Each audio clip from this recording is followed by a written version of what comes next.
Fucking fuck off. Fucking wanky cunt hand. Over there, you dumb fuck.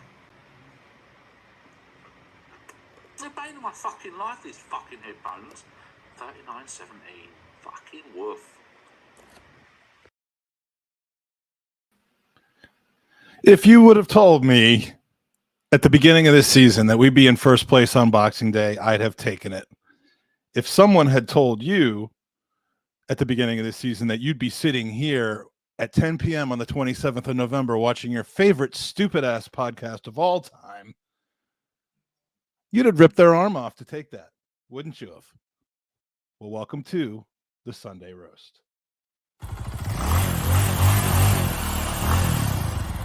Welcome to the Sunday Roast with Mike and Danny. This is Danny, and this is Mike, and we're kind of strange. We're in the tub, and we drink a lot. At least one of us does. This is not Mike's body, but that is Danny's, and that's really gross. Thanks for watching the Sunday Roast. We love our fans. And here's Danny's mom. His name's Michael. Is it? Yeah. Oh, there you go. And he's a Jew. You can tell he's a Jew. Look at Ask him him. who's his daddy. Magical moment. I can almost taste Danny. It's so close I can almost taste him. And now, the moment you've been waiting for. It's the Sunday Roast with your hosts, Magic Mike and Danny the GFP.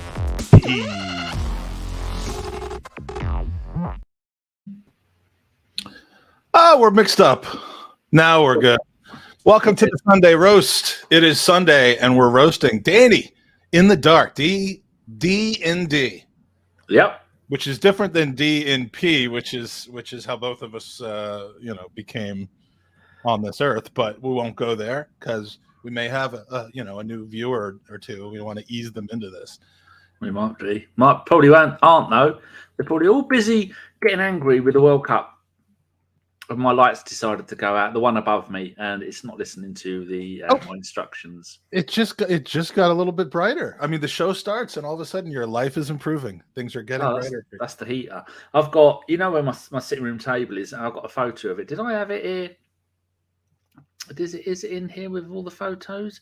I think I might have put it in there a while ago. But it's no, the only one there is this one. But that's for later. Yeah. Oh. Yeah, I've got halogen heaters. 2 foot that way, 2 foot that way. I'm like a rotisserie. I'm like a kebab thing at a kebab shop that spins round and round. I'm like one of them. So that's what that is. It's my hand going over it, and I'm very, very hairy. But so, how are you? So I sent out a tweet beforehand, like, hey, if you haven't seen the podcast, tune in. It's a little bit something different, a bit of an acquired taste. We had 4,000 people tuned in right at the beginning, and then when you showed that picture, it's now down to 12. Not 12,000. It's down to 12. But yeah, been an eventful couple of weeks for me. Eventful month for me, really. We just I didn't get to talk much about it last time on the roast because I was so preoccupied with how my computer wasn't working and none of my visuals had uploaded. So that was probably the worst of the 34 shows that we've done now. Number 34, a Granite Xhaka. Yeah, I was about to say the Granite Xhaka show, which is very suitable. Got tons to talk about tonight. Well, you do. So let's say, well, I will then extract things from you as per normal. Yes. Hello to Steve-O watching for the first time. I think he asked for the link to this. I gave him the link to this. Hello, Steve-O. I recognize that photo. What is it? Looks like somebody sitting on the steps outside of Highbury. I think it's on Rio Vieira. It's a very small photo. And we got Mark. Someone else has got that as their avatar on Twitter. We got Mark in the hizzle. We got hello, Mark. Phil Macca saying evening, Danny, and millionaire Danny. It depends on your definition of millionaire. In Turkey, we're all millionaires. Yes, and in Italy before the EU. Oh, great days. And We've probably in India. We've got Gary in the Hizzle. We've got Michael. your friend Michael. We've got who else do we have in here? We got Demsek in the house who came in here to tell us that he is not yet watching us. No. So fuck Wise you. move. Since he's not watching us, fuck you. We've got who else? We've got Brady's Banana in the house, and of course Loki, who is very, very loyal, very, very hot, and Josh Page is in here as well. If the intro video gives you nightmares, my recommendation is start watching at 10:03. Yep, good idea. I'm thinking of just incorporating that entire first clip of you eating and bitching at your headphones into that intro video. It's this fucking thing.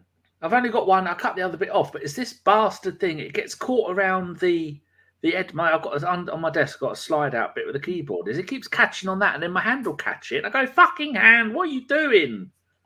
Watch your mouth. See that video. I mean, look at my bottom teeth. Look, perfectly straight. None of them broken. Wait, hold on. One up there makes me look like a crack whore. You know, the top one missing. One that I broke on a bit of string. Fuck you, string. In fact, it was just like this, people. You're the Gabriel of this podcast. Look at that. There we go. I had that one just like this. You and me are the only ones. Like that. You and me are the only ones that have visual aids, just right next to our desk at whatever time. Another one. I did like this, and I was holding something, lifting something up, and it went twang like that, and snapped my tooth forward.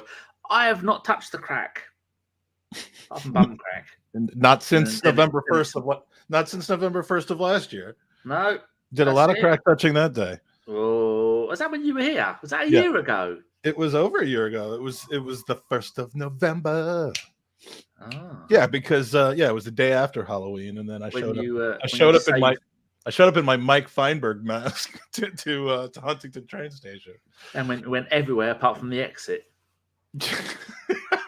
And then you saved me from green. You came everywhere except. Well, I mean, let me just stop it right there. You were the wrong side. You lived there, but you went to the wrong side. Yeah. I know where to go. Yeah. Javi, you've been there once in your life, and you were the one that was right. Yeah, Javi points out that you don't actually seek a link for this. You dip in by mistake, thinking that it's going to be the typical formerly award-winning Bergkamp Wonderland post-game show.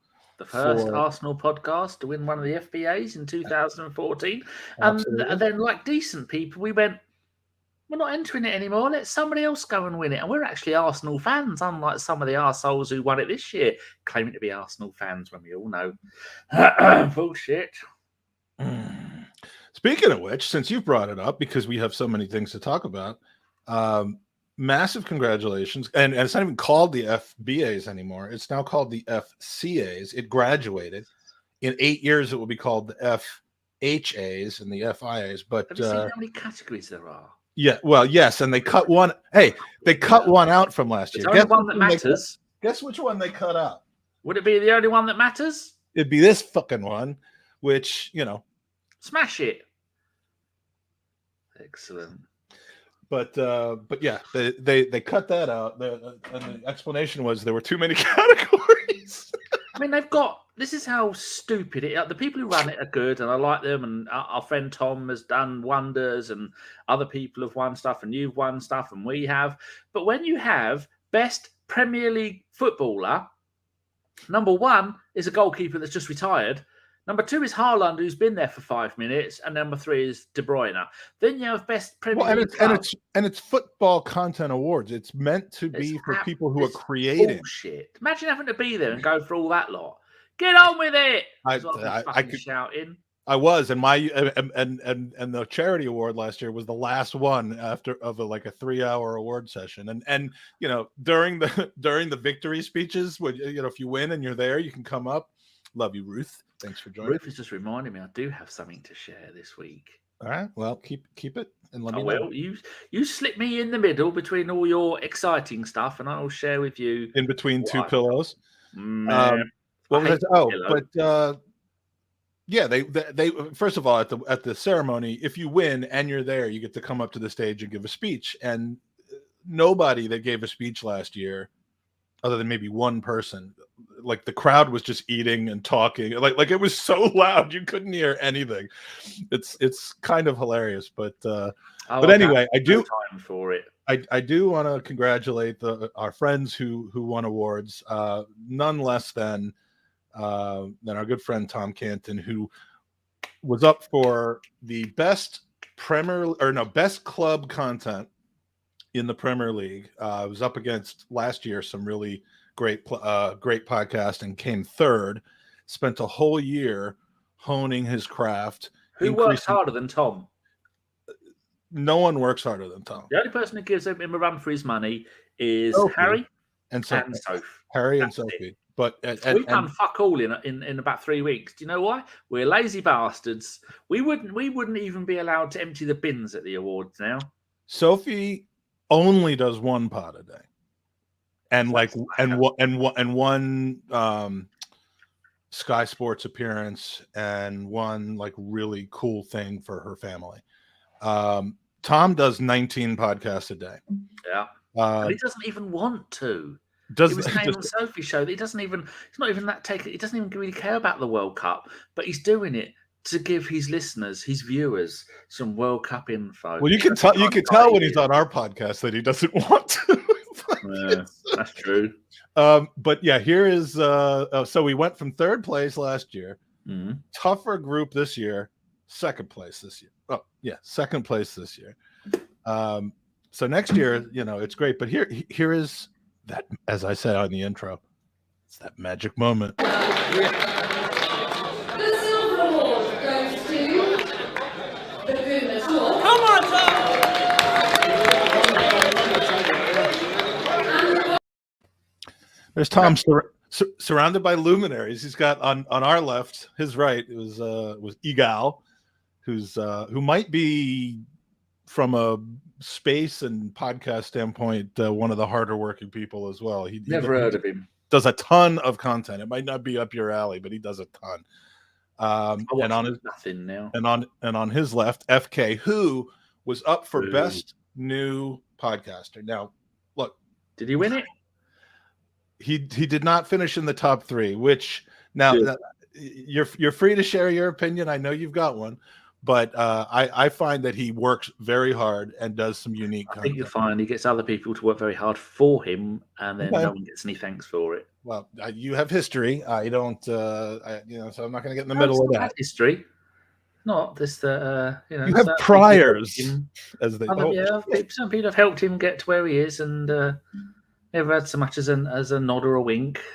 Okay, well, if that is the way, and I'm not saying it shouldn't be, but if you are evaluating people that way, the winner of that category, best new podcast, is, let's say, the best at that. How about best old podcast? We'd stand a chance then. No one. Even when we won it, no one could be fucking bothered to turn up. So poor old Jace, who doesn't drive, had to get a train from London, from Wales to Manchester, and stay overnight in something. And then, because no one else could be fucked to go, and that was back then when we used to do stuff. What does it say? When is it endemic? Endemic means like it is frequently happening. I think, or like they always go about the London police. They're all racist and sexist and homophobic. What's that? It's not endemic, is it? There's another word for it. Deep rooted in ABW. No one gives a fuck apart from me, and they've beaten it out of me, Mike. They have. They've beaten it regularly occurring within an area or community. So yeah, the lazy apathy is endemic in ABW and on the Gooners podcast at times as well. You're lazy bastards. I mean, they've fucked off. At least mine haven't fucked off and done their own shows, have they? After you, a lot of fucked off. Scumbags.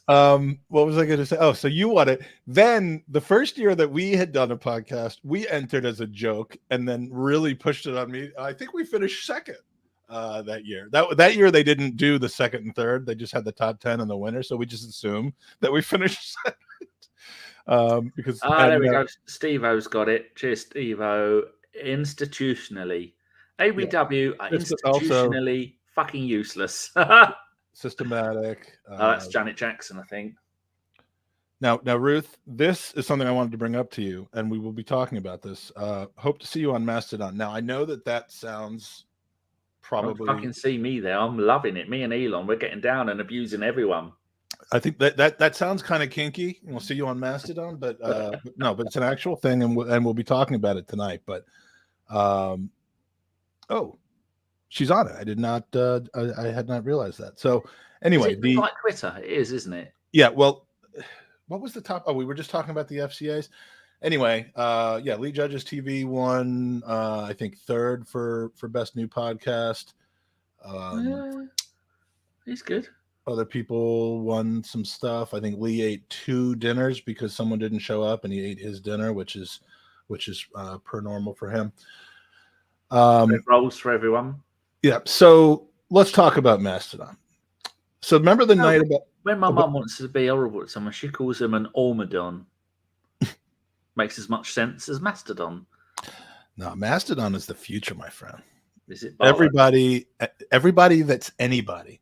All the cool kids. No, all the people with pronouns and green hair and vegans. That's all that goes there.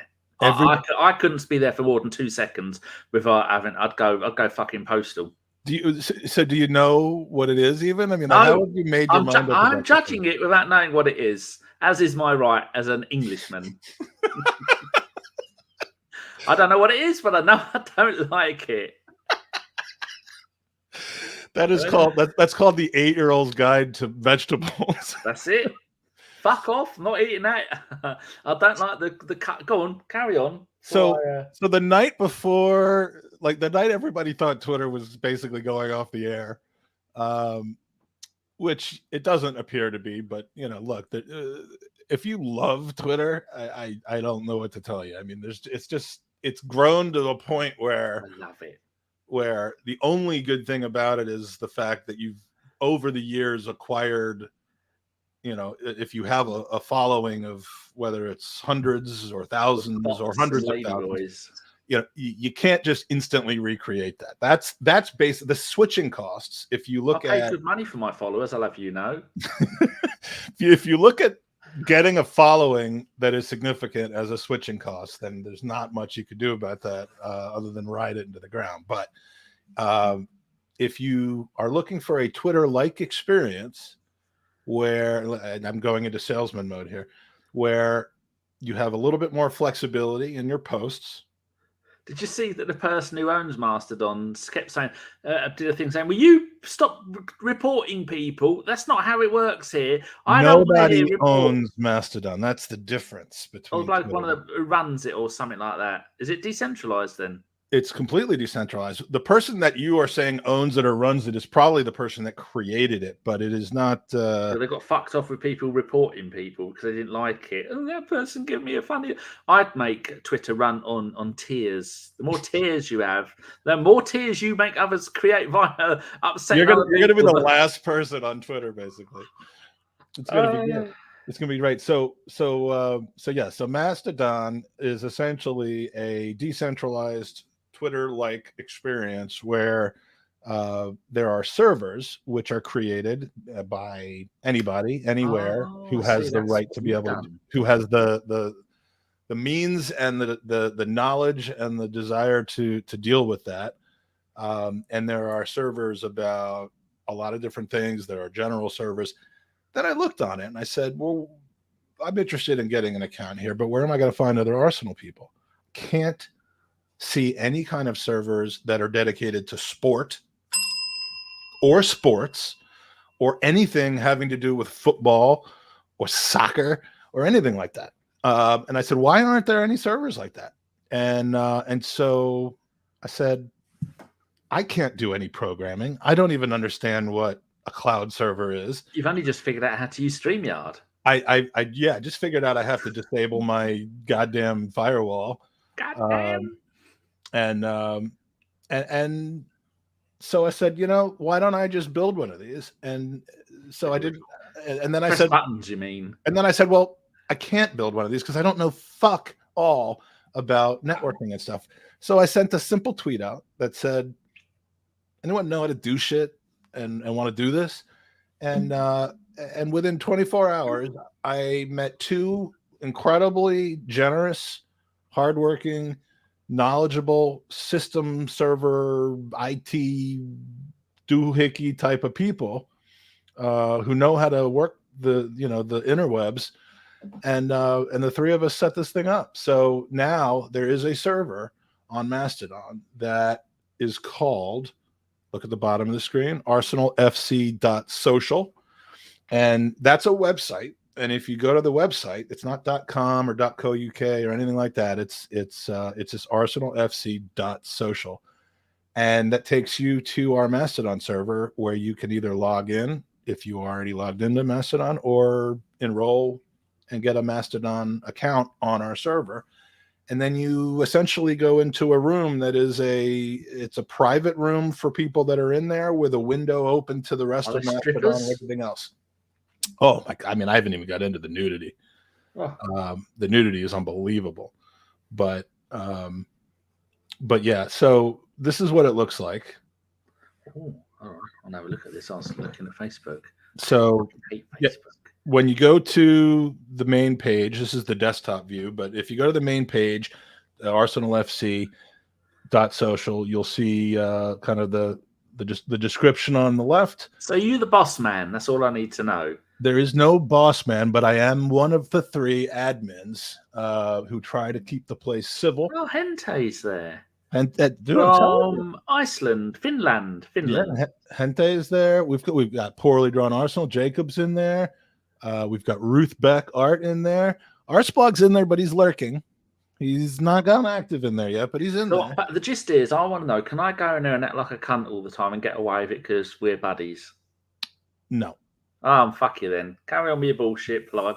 It's not for negativity. It's not for positivity. It's not for not negativity. It's not for opinions being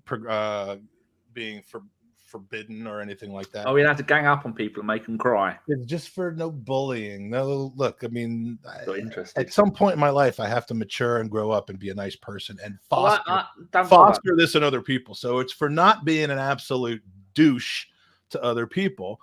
So it is it's a nice community, but that doesn't transfer to opinions on Arsenal. We're two of the only people that we know that don't have any upstairs issues, and we're quite happy people because we make everyone else miserable around us. So we'll always stay happy. Speak for yourself. I have plenty of upstairs issues. I'm upstairs right now. So anyway, it's been pretty cool. There's about 225 people in there right now, which is, Arsenal. When you think Arsenal Twitter is probably made up of about 1 million people, maybe 10 million people. I've got them blocked. It's pretty small, but it's growing. It's like I tell my wife all the time. I know it's pretty small, but it is growing, and it's been fun. We've got polls in there. We've got a lot of World Cup talk right now. When Arsenal start back up, it'll probably spice up quite a bit as far as the activity is concerned. You can retweet. It's called reblogging. You can favorite things. You can curate. That's not really a typical British word, but you can curate your own view, basically. So here I've got me on the left. I've got my in the. Why haven't you capitalized the M's? That annoys me. Because I can go back and change it. That's why. You need to go and sort that out. Because quite frankly, it's making me angry. You're not joining Mastodon. I'm fucking not. You're not going to become a Mastagooner if I don't capitalize the M's in Magic Mike. We've got the home timeline in the middle. We've got notifications, which is kind of which is a button you would press on Twitter, but instead it's a whole column here. And then on the right, you can toggle between a local timeline, which basically shows you all the stuff happening on our server, or a kind of a more global timeline, which is everything happening on Mastodon. So here's a question from Steve-O. Is the gerbil on Mastodon? I don't know. The gerbil, yes and no. It's going to be busy. It's only a month until it'll be very, very busy. Haven't seen a gerbil account on there yet, but the gerbil himself may actually be on there. Gerbil might even be an admin for all I know. Fucking hell. But it's a great place so far. So there'll be a lot of migration going on. You don't have to pick one or the other. In fact, there's even software that you can choose that will cross post. So you post to one and it goes to both. So you don't have to duplicate your efforts. But like the bully old teenager said in that old 1980s commercial about drugs that used to play on the like after school specials here. Get someone else to try it first to make sure they're okay. Come on, man. Try it. You'll like it. It'll make you feel good. And so yeah, it's good. So that's Mastodon, and we're all going to see Danny there very, very soon. And then Danny will become the first person to be banned from the Mastodon server. In my 12 years on Twitter, I've only ever been suspended twice, and I think once then I told someone to fuck off, someone who was in a conversation who I know. So let me see. Did we got any questions about this? Demsec, I wish Mike would stop posting of his dash. Well, that is an accurate representation, both size and shape. And I'm not talking about whatever that is that you're holding there. But yeah. Christmas decoration. No. The question from Michael. It sounds just like Reddit with extra steps. No, it is not, because on Reddit is more like, to me, and I'm not a master Redditor. The times I've been on Reddit, it's almost more like Facebook in a sense. Like r/gunners is more like a Facebook group where it's all dedicated to Arsenal. I don't see too many differences between Facebook and Reddit. It might be that I don't know how to work Reddit that much, but I don't know reading. But you could upvote things, downvote things, but it's still you make a post and everybody replies to it, which is a function of Mastodon, because the same way that it's a function of Twitter. But it's a little bit more. I'm trying to describe how it's different. You can kind of retweet things. By the way, it's not 280 characters; it's 500. You can edit. You can edit your posts, which you can't do on Twitter, at least not right now. You can if you're blue. Well, and also fuck that as well. I'm just and it's free and will remain free. Not 84 billion. Well, Phil, you've peaked at 94 on Twitter. If you're talking about followers, come to Mastodon, follow everybody. Guarantee you, within a minute, you'll be so famous. A hot minute. You'll be so much more famous than you are on Twitter right now, and I know that is your goal. The ideal number, I've told you before, of followers on Twitter is 0, because then you won't have arseholes telling you all the time that you're wrong. Well, look, try it out. We'll see. We'll see how it goes. What's next? Let me see. What have you got to delight us with? Question, why are we here? Because I'm going to tell you a story of something I did recently. And this is the first time speaking publicly of it. I passed gas last night. No. I did just now. I moved. So if you've been watching me over the last 6-7 years that I've been doing podcasting, you have just gotten used to seeing probably the most disgusting, obese, gross person you've ever seen in your life. Not the most obese person, but the most disgusting obese person. And look, I've tried to do something about it. I've dieted. I've gone through programs. I've lost 60 pounds. I've gained 80 back. I've just kind of looked at myself in the mirror, full length mirror with the clown features, and finally realized I wasn't likely to be around long enough to see my grandkids and to see Arsenal win the league, which I said that before this season. So finally bit the bullet and got gastric sleeve surgery about 4 weeks ago, and by this time next year, you're not even going to see me anymore. I'm going to be gone because I'm losing weight. Down 48 pounds in the last 6 weeks, and loving it. So You What's know, the first thing you noticed? my penis. No, the first thing I noticed. Well, Back? first thing I noticed when I woke up from the anesthesia. No, from losing all that weight. Has it been big lumps at a time? No, that doesn't sound right. Big losses at a time, Well, let's or be is clear. it just a little bit every day? Let's be clear. When I went on a big time like medical diet with doctors and like dietitians and stuff, That broth nonsense. no, it was like a meal replacements and shakes thing and exercise program. That was back in 2019. Not gastric band, gastric sleeve. But I went on this kind of program. It was a 12-month program, 12-week program. And in that 12-week program, I lost 60 pounds. Which is amazing. In 3 months. Then I flew to Denver to Andy Rhodes's house for the beginning of the summer tour where we had the media passes for the first time. And about 3 months later, I had gained 70 pounds back.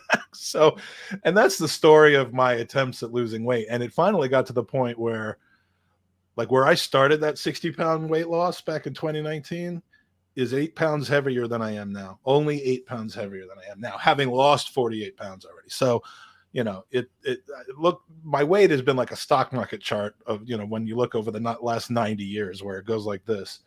And so, yeah, I have a couple friends who have had this, some family members, and, you know, I'm surprised I actually went through with it because I think part of my issues with food are psychological and not necessarily physical, but it's going to change.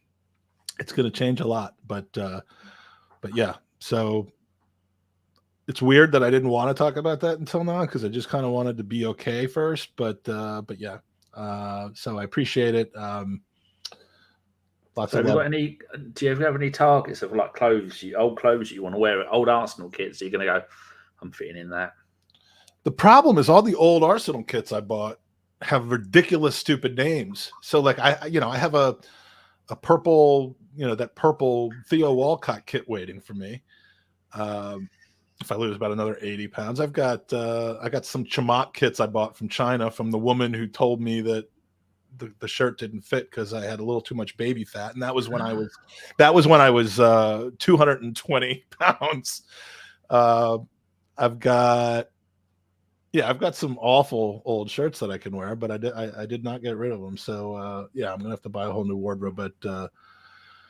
But yeah, saving money on food and drink as well, because if you're not eating, I mean, the local lobster place that you go to, they must have gone bankrupt. They went bankrupt in anticipation of me having the surgery.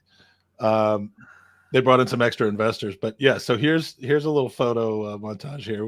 This is the day of the surgery when I was getting ready. That was before that picture.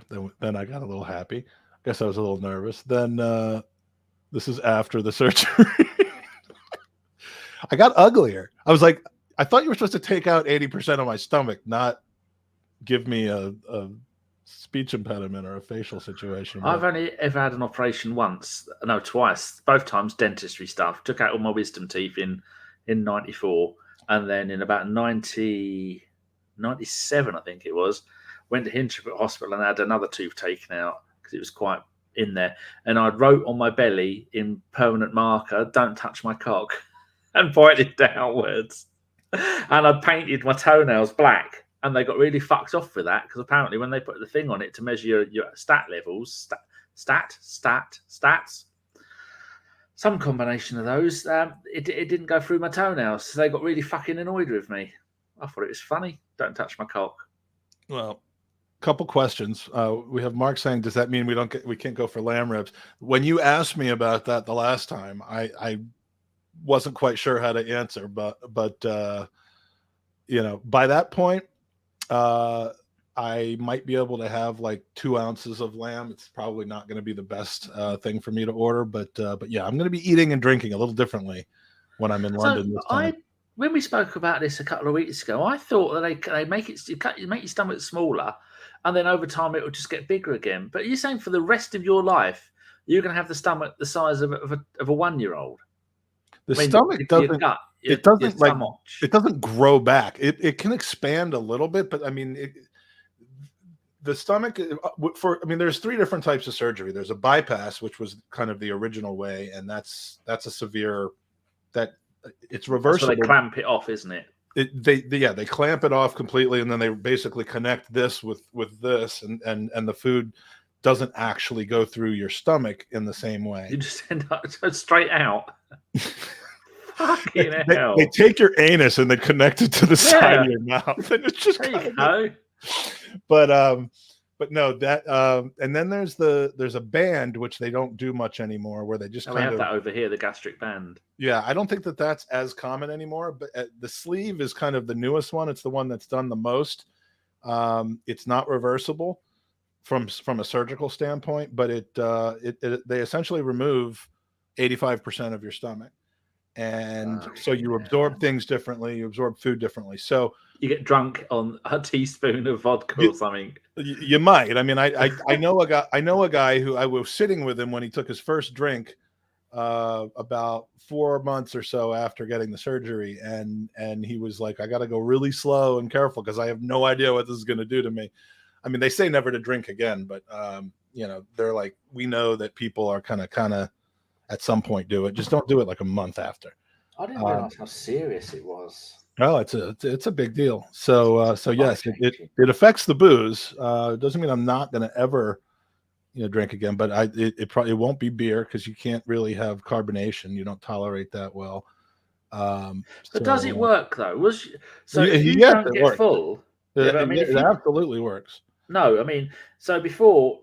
I know with people, I'm not fat because I eat too much. I'm fat because I don't move. I don't really care. Like today, I've had 2 bananas and 5 sausages. That's it. I don't want to eat anything else. By the way, I remember when I was drinking, people were commenting that I looked like I was having a baby drink or whatever a couple of weeks ago. Those were my protein shakes.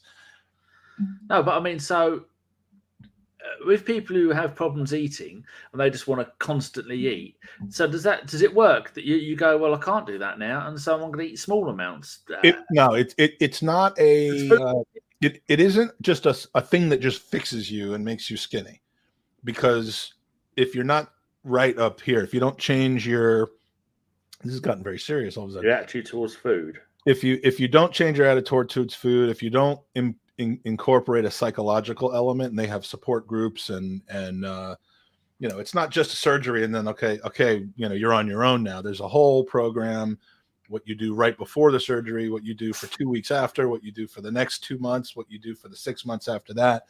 And people do fall off the wagon and put weight back on again if they're just not careful about what they eat, how much, getting extra. Couldn't that be really bad though? Could that be really dangerous if they just go, oh, I'm having a bad day, I'm going to eat a couple of litres of ice cream? Well, could it kill you? Your stomach's going to pop. No, or would you just be sick? You would not be able to do that. No, your stomach wouldn't pop. You would get sick. You like I'm at a stage right now where I am in my 4th week after surgery, and I have recommendations but restrictions on how much you eat. If I eat more than a tiny little spoon of something mushy, I've only started eating actual foods in the last week. Started on Tuesday actually, and the food that you can eat, was it Tuesday? Yeah, Tuesday.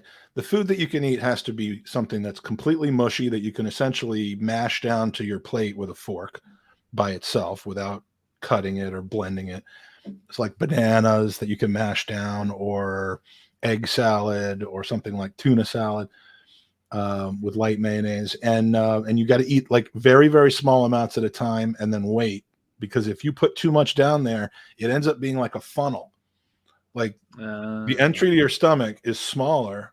And so it's not going to go anywhere until you've too much food or drink sticks in here. And then it kind of like, it's like, have you ever poured wine?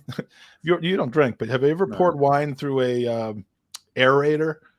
And it just goes and then just goes down. That's exactly, and you can hear it, like it'll make gurgling noises and stuff. So your body tells you when you're eating too quick, if you've eaten too much. I mean, I haven't had that experience where my body's rejected something because I've forgotten what I'm supposed to do. But like if I tried to just take a 5 mouthful gulp of this, like you would if you were completely thirsty and had just run a race or something, I'd feel like I have like really, really sharp heartburn. So I take little sips,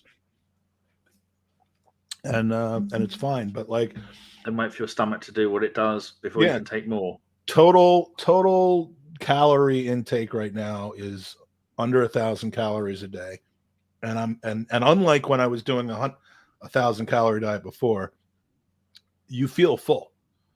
You feel full after having a meal like this. Whereas, what did I do here? This was one of my first meals when I was able to start eating food earlier this week. It was Peaches. 2 ounces of tuna salad, and I didn't even eat all of those peaches. But I mash down those peaches kind of, and you chew like 20 times before you swallow. So it's basically like pureed in your mouth if it's not already like that. So, those are the size of foods. This egg salad and that much of a banana, just the tip. I just put the tip in to see how it felt. And it was fine. But that's the entirety of a meal.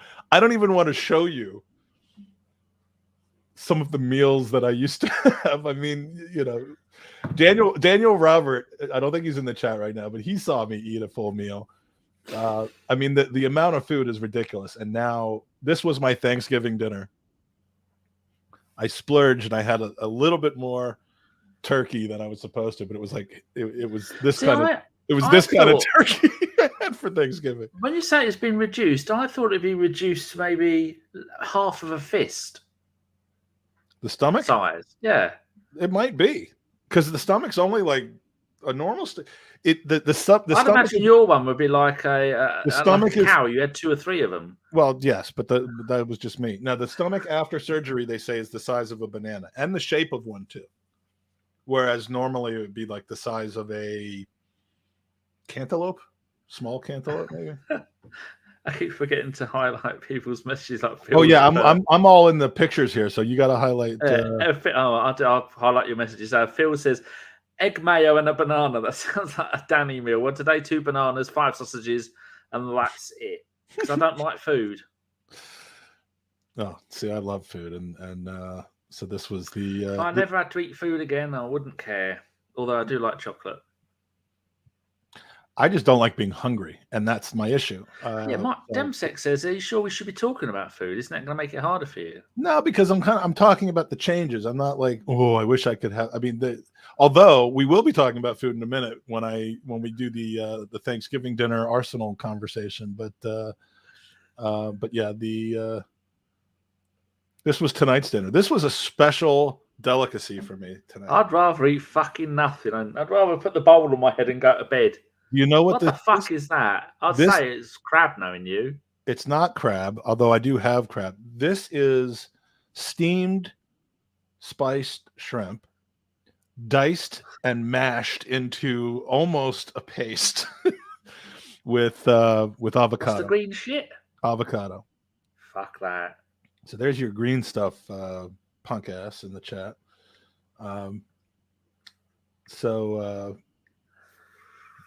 Yeah, egg soup still on the menu. I had to ask the Amazon listening device what broth was. I had no idea what broth. I've heard of it. I thought it was like a soup, isn't it? It's just nothing, isn't it? Broth is water. Broth is basically like the water that if you were to cook beef in water, or if you cook beef in water, that would be what it's beef flavored. Well, like chicken soup is chicken broth. The liquid in chicken broth in chicken noodle soup or chicken soup is chicken broth. And so there's beef broth, and that's what I was having when I was able to do liquids only. But yeah, he wasn't saying, "Are we sure we should be talking about food?" He said Demsek was saying that when I put the tip in, he wasn't sure that we were talking about food. But so anyway, it's a thing I did. I'm starting to, I think, look less fat. I'm not going to say I'm looking thinner, but I've got about another 100 pounds till I'm in a good place, and 140 until I'm in a great place. And I don't think, I mean, do I have any pictures uploaded of me when I was a kid? Just this one. I'm gonna look like that. That's one of my favourites. No, I have some old Wonderful pictures from London when I was a kid, but they're on the other server, and I can't. And the extra ordered Chinese. I was meant to be having Chinese tonight with Sean's mum, but that's something I'm probably gonna have to stay away from. But so I did the thing. MSG in it. I did the thing, and I'm excited about it. So, anyway, World Cup. What are you thinking so far? Are you not watching it? What's Malbec? Malbec is red wine. It's a type of red wine. I watched the first half of the opening game and thought it's bullshit, and then I watched 20 minutes, the last 20 minutes of the first half of Saudi Arabia Argentina, and thought, fucking hell, Argentina can't put two passes together. They're going to get walloped. And then I watched the first half England, and that's it, because I don't give a fuck about you. The World Cup. This is a perfectly timed World Cup for you over there, because it's not, because the games are 10 a.m., 1 p.m., 4 p.m., and 7 p.m. How's that good for me? That's I didn't say good. I didn't say good for you specifically, because you are a bat. So my routine at the moment, roughly, is I will go to bed, go in my bedroom at about 4 or 5 a.m. and then I'll get into bed it takes me half hour to get into bed, and then I'll sit in bed and I'll watch watching Netflix or Amazon or YouTube, and I'll do that until 8, 9, 10, 11. The other day is midday before I went to sleep, and then I'll wake up at about every 4 or 5 hours for a wee, and then the other night I woke up at 10 p.m. After the England game, I woke up at 10 p.m. And then by the time I'd got up and got dressed and got dressed, put a t-shirt on and gone in the sitting room, it was 11 p.m. Then I'll feed the cats, and then I'll go and do internet stuff, usually check the papers online. And then maybe about 1 a.m. I'll cook dinner in the oven, and then maybe finish eating that. And then I'll come in the sitting room once it's cooked, and then I'll watch a film. We've been watching all the Star Trek films at the moment. I'm up to Star Trek 7. And then I watch that while I'm eating dinner. And then when I'm finished that, usually about 2 a.m., 3 a.m., I'll play Football Manager until about 4 or 5. And then that'll be 5 or 6. Then everything will get 2 hours later. And the next day, 2 hours later. Then the next day, everything is... So today I woke up at 5. So the heat was on in my bedroom. Got up at 5:30. And so tomorrow Moogie's going to be here. And so I will be getting up at 3. But if I just leave it, I need a 28 to 30 hour day. So then I'd be getting up at the same time every day. But I could wake up after 10 hours sleep and then go back to sleep for another 10 hours. Is your circadian rhythm? It died. It died of cat AIDS. Of what? Ridiculous. Cat AIDS. Yeah. I have, because there's no one here. I wasn't talking about your schedule, but like, yeah. I mean, over here, it's 5, 8, 11, and 2. So the 5 a.m. game is always, I mean, it's a pain in the ass, but you know, I've been doing it. Have you been watching them? I have. I've been watching. I've missed 2 complete games due to sleep and a couple of partial games, but the football's good. It's just for some reason this season, this World Cup, the offsides and the VARs are absolutely killing me. And the yellow cards. What the fuck's going on with that? And the injury time. I've listened to some on the radio because the injury time I actually think is it makes sense. Like I've always been a little annoyed when that when they add 4 minutes that there was actually 8 or 9 minutes of fucking around during that half. But that you can't add 8 or 9 minutes unless there's a noticeably long injury, like, you know, a guy lying down with a concussion or something. What do we have there? Tango 0. How much are they paying for that promotion? That's valuable. No one's watching. 29 people just saw that. It's actually got 4 calories for about 12 calories, none of which are sugar.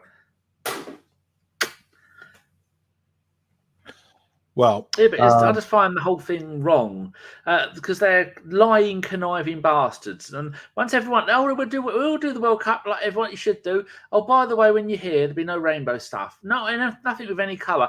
Oh, by the way, we won't have any kind of celebration. Oh, by the way, there's no drinking. I mean, I don't even drink. I'm not even the gay. And it doesn't affect me. I'm not even there.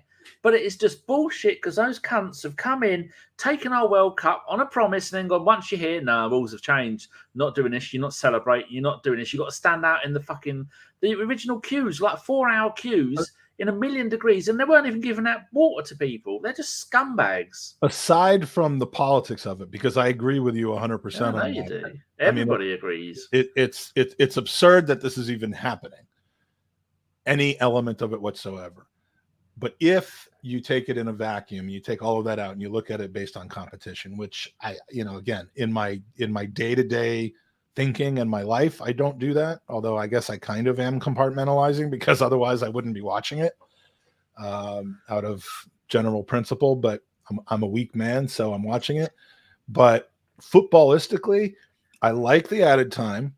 I think, I like the tradition of football, but I'm not opposed to making some changes. I love the goal line technology. I like the thought of VAR.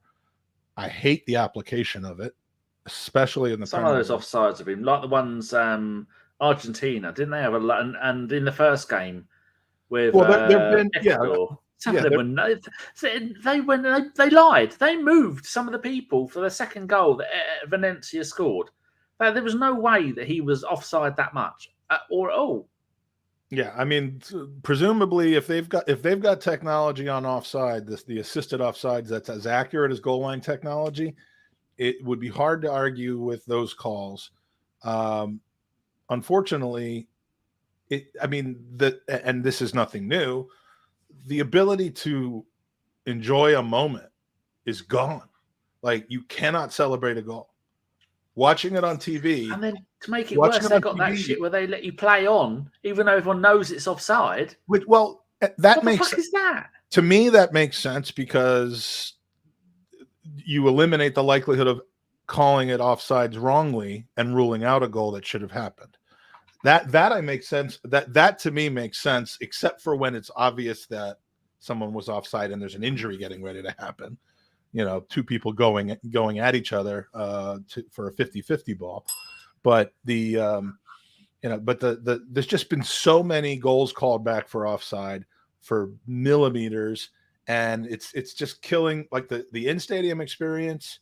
You celebrate. I mean, this happened when I went to the United game this year and many other games, but with the Martinelli goal that 5 minutes later was called back for a foul, and the Martinelli goal against Brighton last year at the Emirates, where we at the end of the first half, where we waited 10 minutes for them to call it back for an inch. I mean, which is why I was asking on Mastodon, by the way, whether this would make a difference. I mean, you can never take away the millimeters on or offside. There will always be a line. You can't not have a line, even if you went with Arsene Wenger's suggestion of daylight as opposed to millimeters. The amount of daylight is up for debate. But what if you just globally change the offside rule in football so that all of your body that can score a goal is offside? You know, think about the sleeve starts 3 inches below the shoulder. What the fuck is that? So you're allowed to score with here, but you're not allowed to score with here. And this can be offside, but this can't be offside. Football managed to go 100 and something odd years without any of this bullshit. Fuck it all off in the bin. I don't fucking want it. The arseholes who run football don't care about football, as we've seen from the Netflix documentary. They're not in it for football. They're in it for money, or they're in it for power. Fuck them all off. Put me in charge. Oh, it'd be glorious. I would rather VAR no longer exist for offside calls. For red card reviews, sure. For penalties, it's still subjective. But for encroachment on a penalty kick, we saw encroachment in the World Cup yesterday. The penalty that was saved, it was a double save by Szczesny. What a save! I saw that on Twitter. First save was great. The second save was amazing, but the guy who shot it, was way in the box before the kick was taken. So I don't doubt that would have been called back if he had scored. But that's an area where you can use VAR. But for these offsides calls, I mean, if the linesman is so blind that he can't or she can't see the Have they got female officials at there? I'm surprised they have. That hasn't. I don't believe them. at the World Cup. I don't know, but I don't think at the World Cup. But I certainly know that they have female officials in the Premier League. So, but yeah, I mean, would it kill football? I know it won't take away the debate, but like, it would take away when two people are clearly overlapping with each other. You just wouldn't need to question which part is which because it would be onside. You'd have to be completely offside, just like in ice hockey. I'm not saying make football more like ice hockey because then what do people want from football? We want goals. So that's what I'm saying. Yeah, and we're not artificially changing it in the sense that like you can only play two people at the back, or you can't. I mean, we're not changing the way you play football, other than maybe you can't. It'll change the offside trap a little bit. It'll change the way that free kicks work. That free kicks into the box. But to me, what's the problem with allowing somebody to be completely level? And as long as you're not completely in front of them, it's fine. I mean, that was my thing. And we got some responses because with Mastodon, with ArsenalFC.social, you get a situation where you put something out there and people nicely respond and the debate is civil. Bill, aka Goonerworks, says, I'm fine with the offsides rule as is, but I do not like green eggs and ham. Or the new semi-automated offside stuff. I'm more in favor with letting the linesman decide it while giving the benefit of the doubt to the attacker, then let VAR intervene only for the most egregious misses. Well, most egregious is a subjective term, so we get into that same situation. But I agree in principle with you that if you've missed an offside because you didn't realize there was a second defender there, then call that back. But for these pixel things where you have to draw the line to the ground and see whether the knee was in front of the shoulder, that's killing the game. And it's almost always to take a goal away, which is not what we want to be doing on a regular basis with this game. Got some good comments from what we've been saying from Joshua Page on YouTube. If you think the World Cup has had bad play, wait until 48 countries are in it, which is the next World Cup, and it's been played in North Korea. And PX Gunner says, North Korea abandons nuclear program after FIFA grants them the 2030 World Cup. I mean, Saudi Arabia on about they'd like to go. At least Saudi Arabia got a decent team. Well, half-decent team, but it's hilarious seeing Qatar getting smashed every game they play. Goals and strippers at halftime. Too many stoppages is turning the game into fucking Magnolia. No, it's turning the game into American football, which is exactly the difference between American football, which of course I have on right now and I'm watching because of my fantasy team. Dolphins, but the difference between American football and why I started, migrating away from it is because of all the stoppages to review and look and so he's right. I mean, it's diabolical. All a striker has to do is stand offside and put his arm behind him so it's in line with the defender. Well, again, what I said was the parts of your body that can be offside. I still agree with the fact that your arm shouldn't be on or offside. I don't even know how offside works. I just shout at it as if I do. In ice hockey, there's a line. It isn't a moving thing based on where a defender is. There's a red line or a blue line, and it's about yay thick. 2 inches but thick, and as long as when the puck enters the zone, if there is white between the puck and the line, it's entered the zone. And if you have a player who is completely in the zone already when that happens, an offensive player, and there's white between their skate and the thing, then white being the ice, then you're offside. You can be completely in the zone, and stretch your foot back and just touch the ice on the blue line, and you're onside. And I think that's the way that offside should be. You'd have more goals. It gives it makes it harder to defend. It makes it harder to defend free kicks. curlers into the box, but that's life, man. I mean, I don't want to see like, you know, we got a feedback in here. Let's see, where was it? I don't know. There was somebody that said that's not a good idea. I don't watch. Oh, I don't want it to become a basketball. I like the current rule. I don't wish to see basketball scores. I don't want to see 8-6 scores either when they're not deserved. But you know, we might see a little bit more 3-2s, a little bit more 4-2s. I mean, who wouldn't want that? So, I went to a Fulham game a few years ago, BX. That it was the same weekend that the Jaguars, who are owned by the same guy that owns Fulham, were in town for an American football game. And at halftime of the Fulham game, the Jaguars cheerleaders came out and danced, and the crowd was not impressed. It was ridiculous. When the Premier League first started, their cheerleaders, didn't they?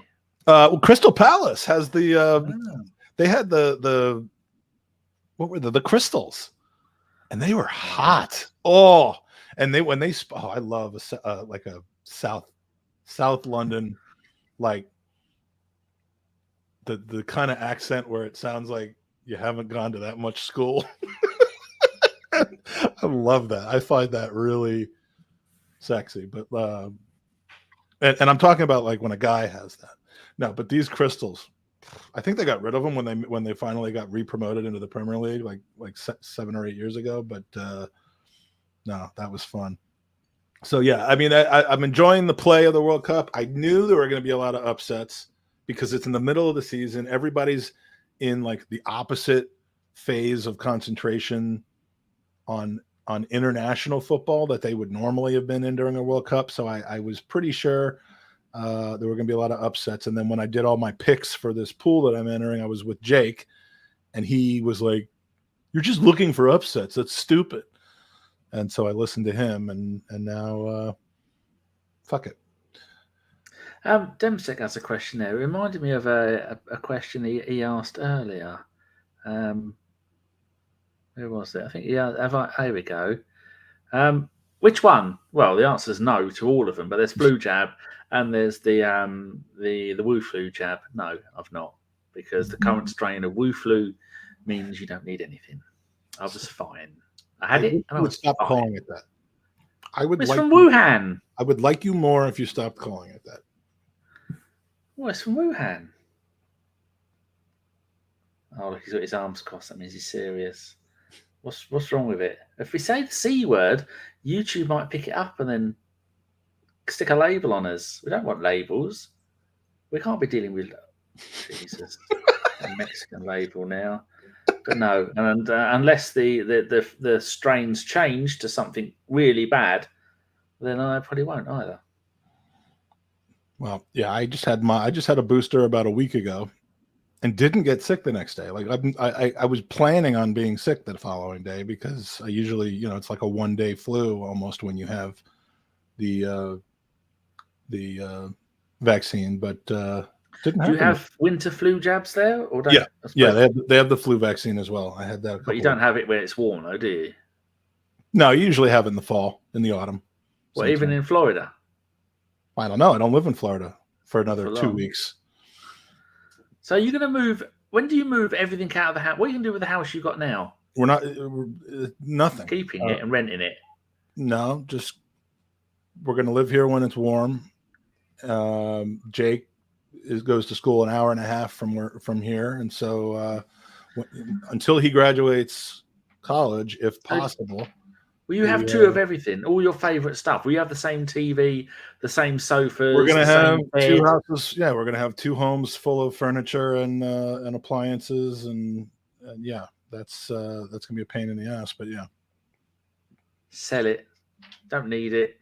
You'll end up doing that anyway, selling it or renting it. Well, in a few years, then absolutely. I can't wait to. I mean, once we're comfortable in Florida and I have my flat in London. You're lazy boy. Have you told people about that?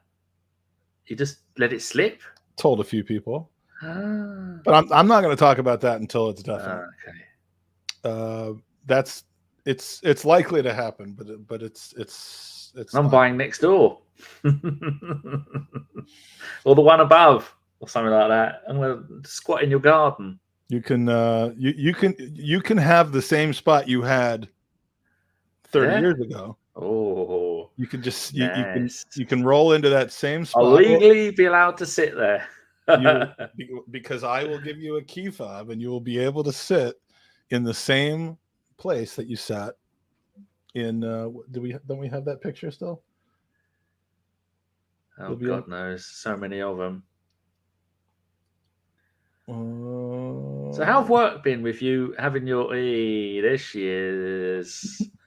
Fucking Bolton in the Premier League. We'll do some sort of some sort of like engineering survey to find out exactly where this spot is that you were sitting, and then I mean it shouldn't be that hard. It shouldn't be that hard. This is towards the clock end, right, from the east stand. There's Monkey Boy Matt sitting behind me. Right. This is you're sitting in the east stand, right? Pardon me. Yep, east stand lower. Towards the clock end side. Yeah, the very closest one. Yeah. So. All right. Well, we'll sit you there. Matt's got fat and bald now. Poor boy. Is Ruth still in here? I haven't been watching the comments. Anyway, so yeah, I'm looking forward to that. We'll see early next year. But yeah, then when Jake's out of college, out of uni, I can't wait. Loki is he's a not architect. It does. I can't remember what the name of his job is. Archivist. It's some kind of architect thing, and he has mapped out the entire of Highbury, and you can have a drawing done on a computer from any seat position in the entire ground. So in your view from where you used to sit. He's meant to be sorting something out with Gav. Does that also go for the terraces? Yeah, every single position. Well, I remember exactly where I stood on the North Bank terraces. Oh, he is an architect. Well, it depends. He's an architect who can't spell, but he's an architect. He's probably drunk. Yeah, so yeah, he's going to do that. I'll keep me in the message, Gavin, but it's Christmas and Gav's busy with doing all of his other stuff. But eventually you'll be able to, if Gav and Loki get together and sort it out, they, it says actually, yes, to scale too. Then you'll be able to go, well, I sat in this seat in there, and Loki will bring it up on a computer, and then you'll have a view looking down at the pitch or whichever angle you want to have a look at. And he sent me some drawings of them. Loki, it's amazing. What I would like when all this happens is for Loki to and I don't expect this to be done gratis, but I would like a view from where I used to stand. Loaded. He doesn't need the money. That will go up in the flat, and I would love, and I will commission a view from this lovely lady as well, who's been busy, who let's just, by the way, point out, created this, which is currently available on Gooners v Cancer for the raffle. You can go and donate there and get your tickets and apply them towards Ruth's amazing signed framed version of Highbury Days. I think we're seeing this same thing done on Gav's shop, on the She War shop, as a jigsaw puzzle. It's a crossword puzzle. But so you can buy it as a jigsaw puzzle on She War, or you can get a signed version by donating to Gooners v Cancer. There's also a lot of other great stuff on there from the amazing Ruth Beck. You can win her prints, and her husband's even quite charming. Talking about that, you can't win him though. You cannot win. She won him. You cannot win him. Yes. Hold on. Echo. Sitting room lights white. You see how long my fucking hair is at the moment. Right, I'm going to put it on me because I messaged Ruth and I said, I'd really like to buy some of the Christmas cards you've got, but don't you do them in a pack of 8 or 6 or whatever they are, the real big ones? She said, no, they've sold out because they're so good. But she said, I can send you some. I said, well, I'll pay for them. She said, no, I'll send you some. Danny, I can send you some, and if you want to pay, donate it to the charity. Because Ruth has sent me a bunch of stuff. Yeah, but it's cheaper for her to post to me from there than it is. So she paid the postage, right? Here we go. Look at these. Oh, Shush. she did it. Oh. And then sent me all of these. So you got that one. Oh. Hold on. Oh my goodness. I haven't seen that one. That one's amazing. Hold on. I've got something on the other screen that I don't want to stream someone else's stuff. So there's this one that says top of the league this Christmas. Oh. This one goes sideways. Yeah, but not like that. No, that's upside down. I can see that you were turning it the wrong way. There you go. That's the tunnel leading into possibly the Emirates. They didn't have one at the Highbury, did we? I'm knackered already because I've not opened any of them yet. There's one of an aerial view of Highbury. There was one at Highbury, and I walked through it. It's still there. It's part of the thing now. It's part of the. I should have taken these out of their thing, shouldn't I? So you can see them better. Didn't think about that. And there's the Arsenal. That's the front. That's the East Stand. One outside the Emirates. There you go with a cannon. These are bigger. You can see where my fat fingers are here. That it goes all the way to there. And then the bird camp celebration. Easier if I hold it there because I'm about to be able to stop moving. The Arsenal lettering outside the front. Each of them will say season's greetings. So if you go to, I'll put a link to these to Ruth's Etsy when I do the tweets for this. And it's actually quite easy. Yeah, if you go to Bird Camp Wonderland, then I'll have it in there as well. But don't go to there. No one goes there. And then that's the second gate there, which is to get this back to front. That gate there is where I used to go in, I think. Yeah. Actually, no, it was this one here, the little red one, where I ran over Alan Smith's foot because it's only a single door, and that's how I used to go into the stadium. And there's two more. A Christmas tree with a. There we go. I have to get the light on it with an Arsenal bauble, of which I have a few, and then this one's quite clever. A Saliba in a drinks bottle. And then she also sent me some of last season's ones that she did. I can't hold these up because I'm about to run out of energy. But you can see all these smaller ones and sent me all of those as well. So if you want to get them and support a local artist, an actual proper fan, not someone who's being a fan just because they want to make their way to the top and try and make a career out of it, unlike some scumbags. Yeah, go to buyruthbreckart.com and go and get them. And I was gonna, maybe I should give some away, but they're not. Just go and buy them from her. I'm not giving these away. These are mine. If you give them away, then that decreases the likelihood people are going to donate to Gooners versus Cancer, where you can get all of these. Because I have my own collection, Danny. I have. Let's see. In the post randomly. We got Tony Adams. We've got the entrance to my future apartment. Are these last year's ones? I said flat, by the way. These are not some of the newest ones, but I was attested to by this. Ruth, I'm sorry you took the time to make this. Could you turn this? Could we Photoshop this into Eric Cantona at Selhurst Park? And just turn the ball into a Palace supporter.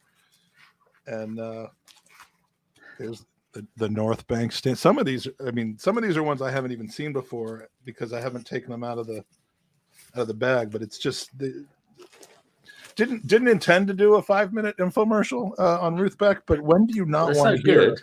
When do you I don't even give Christmas cards usually, and I'm only going to give them to people that are Arsenal fans. So Sean and my mum.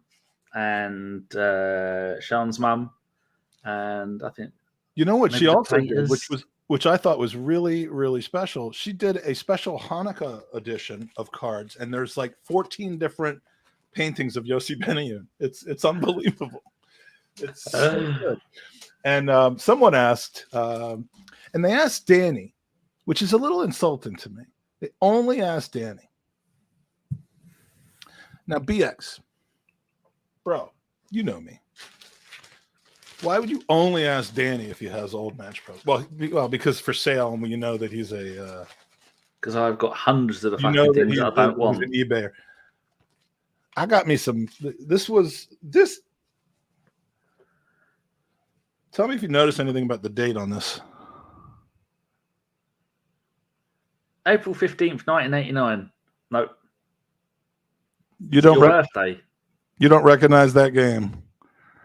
No. Of course What? I don't. Something also happened on that day besides us playing Newcastle. Were you born? No. Unfortunately, 96 people died that day. Oh, right. But no, I don't know. That date is not any relevance to me. I wouldn't have any reason to remember it. Yeah, I barely know what day it is now.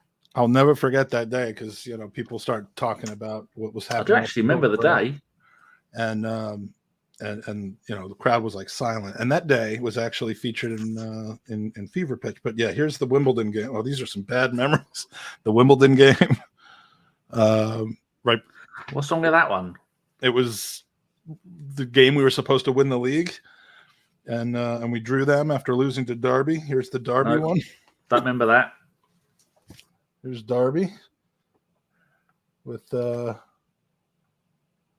that on there? So getting back to BX's question, why BX? Do you want some? You want some, do you? Do you want some? Oh, come get some. Well, BX is in America somewhere, isn't he? Yes, so, New Jersey, I believe. Yeah, to post, they are so heavy. To post them anywhere is ridiculous amount of money. Joyzy. Yeah, mine are not for sale, unfortunately. I mean, I've donated a couple to charity. I mean, they're not worth that much. It's not like they're that rare. No. Although it is kind of cool, I guess, that they're 40 years old, but they're more sentimental to me than they would be valuable to a collector, I guess. But yeah, I've probably got. I mean, over there's a load in the hallway. I've got hundreds of books. No, I've probably got about 150 books God, in how 2 or old? 3 places. How old is Loki? He's a little bit younger than us. 47 from the 30s. He's got he went and got. Are they autographed by Herb Chapman or what? I mean, the Herb, as he's known to his mates. Master, so the people that I like this you and me Christmas, both, mate. We were strange to think that 33 and a half years ago, we were standing on the same piece of concrete as each other and didn't know it. And I was 16 and you were 39. But sorry, I know I interrupted you, but. Oh, BX says he only wants about 5. Have you got 5 you can give him? I might have a couple. Well, I've got 5. I've definitely got 5 you can have. I don't want anything for them. You pay the postage and I'll send you 5, BX. Well, they say, hit me up on the gram. No, don't hit me up on the gram. I don't even put stuff on there anymore. Oh, for fuck's sake, you fat-handed fuck. No, he says you can't read tonight. He didn't say he wants 5. He says he only has 5. And they're probably like. I saw the number 5 and I just assume the rest like I do everything else in life. Yeah. All you do is just scan all the chat for 5s. Yeah. And then I don't even like odd numbers. I can't stand odd numbers. They irritate me. Well, they are not fans of yours either, I've heard. But no. So speaking of Fever Pitch, which I mentioned, great film. Night, this is how great my son is. He's home. That reminds me, all quiet on the Western Front. I'm not sure if I added that to my list of films. Thank you very much. Carry on. So I did not go down to South Florida with my family for Thanksgiving this year because of the surgery. And it was a great excuse not to have to be in the circus that is my in-laws' house on Thanksgiving. My son came home on Friday because he's got to go back to uni, and he had spent one night here. And during that night, we watched a James Bond movie, which he wanted to watch. Which one? Quite good. Skyfall. Now, I'm not a James Bond expert. One. I'm not a James Bond expert. I've only maybe seen 3 of them. The last one I had seen before this one was the one that Duran did the thing for when Pierce Brosnan at the time, or was it still Roger Moore? But it was a long time ago. But this was pretty good. I mean, it was ridiculous, but it was good. And that guy, Daniel Bedingfield. Craig, very good James Bond, much better than I expected. So we watched that, and then when that was over, surprisingly good. When that was over, he says, "Let's watch Fever Pitch," which I love. I mean, we've watched. Has he seen it before? Yes. That was one of the when they were kids, and we used to have the DVD player in the car to shut them up, and we would just play movies over and over and over again. That was one of the ones we played. And then they leave home and abandon you. And then they come back and they ask to see Fever Pitch. Not a bad deal. Sean did actually ask if when she's coming back on the 1st and the 2nd of December. But well, her work decided. You guys should watch Fever Pitch together. She wouldn't give a fuck. She said, "I'll get some Christmas." I've got one of my externals. I've got hundreds of films on external drives, and I've got one just Christmas films. There's probably about 70 or 80 on it. And she said, "Oh, we'll have to watch some Christmas films because last year we didn't because we had a bit of a disagreement." And then it turns out her work are making her work Christmas Eve until 8 fucking p.m. So that means she's not going to get here till 10, and then she's going to be knackered. Fucking ridiculous. Yeah, but then she is off for a week after that. So we'll probably watch them then. But favourite Christmas films, do you have any? Or do you just sit there going, heathens? I don't much care for Christmas films. Is it illegal to watch Christmas films for your lot? It's in the eyes of the Torah. No, it's I'm just not interested.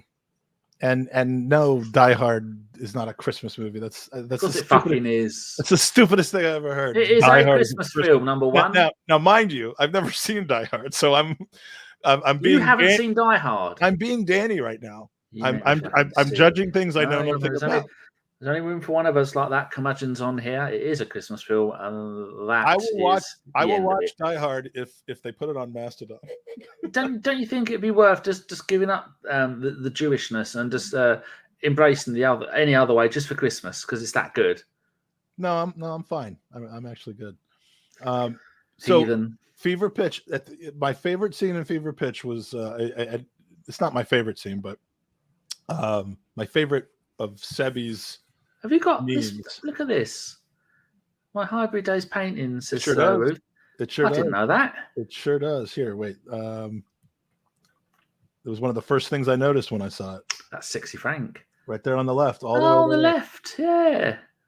Those fucking horses used to shit everywhere. And I'd chat them, stop letting your horses shit because I walked through it. I walked in shit on the way to Highbury so many times. Not so many times, but more than once. I think the Ian Wright and that lot, wasn't that the next level up, Ruth? Because that was the Ian Wright one hanging out the window and he mooned. That was after we did the double in 98 and I nearly got crushed. I had to get a load of blokes to surround me to stop me getting crushed against the curb. This is such a great piece of art. I wish I could enlarge it on here, but so many people screen grab it and not pay for it. So many Easter eggs. Oh, good point. Instead, you have to screen grab this. Sexy Frank and Travis.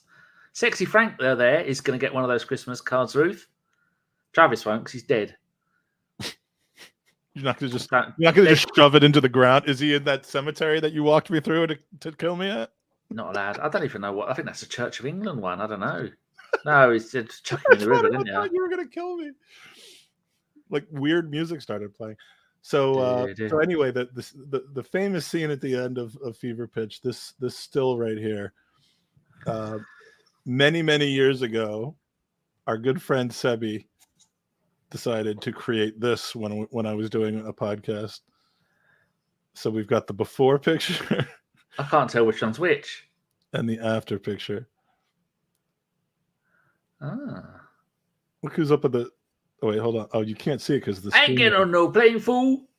No, that's not. That's not Mr. T. Of course, it's Mr. Fucking T. No, who else wears that much gold? It's not Mr. T's face. All right, can't see his face. StreamYard is in the way. It's Kenny Ken's face on Mr. T's body.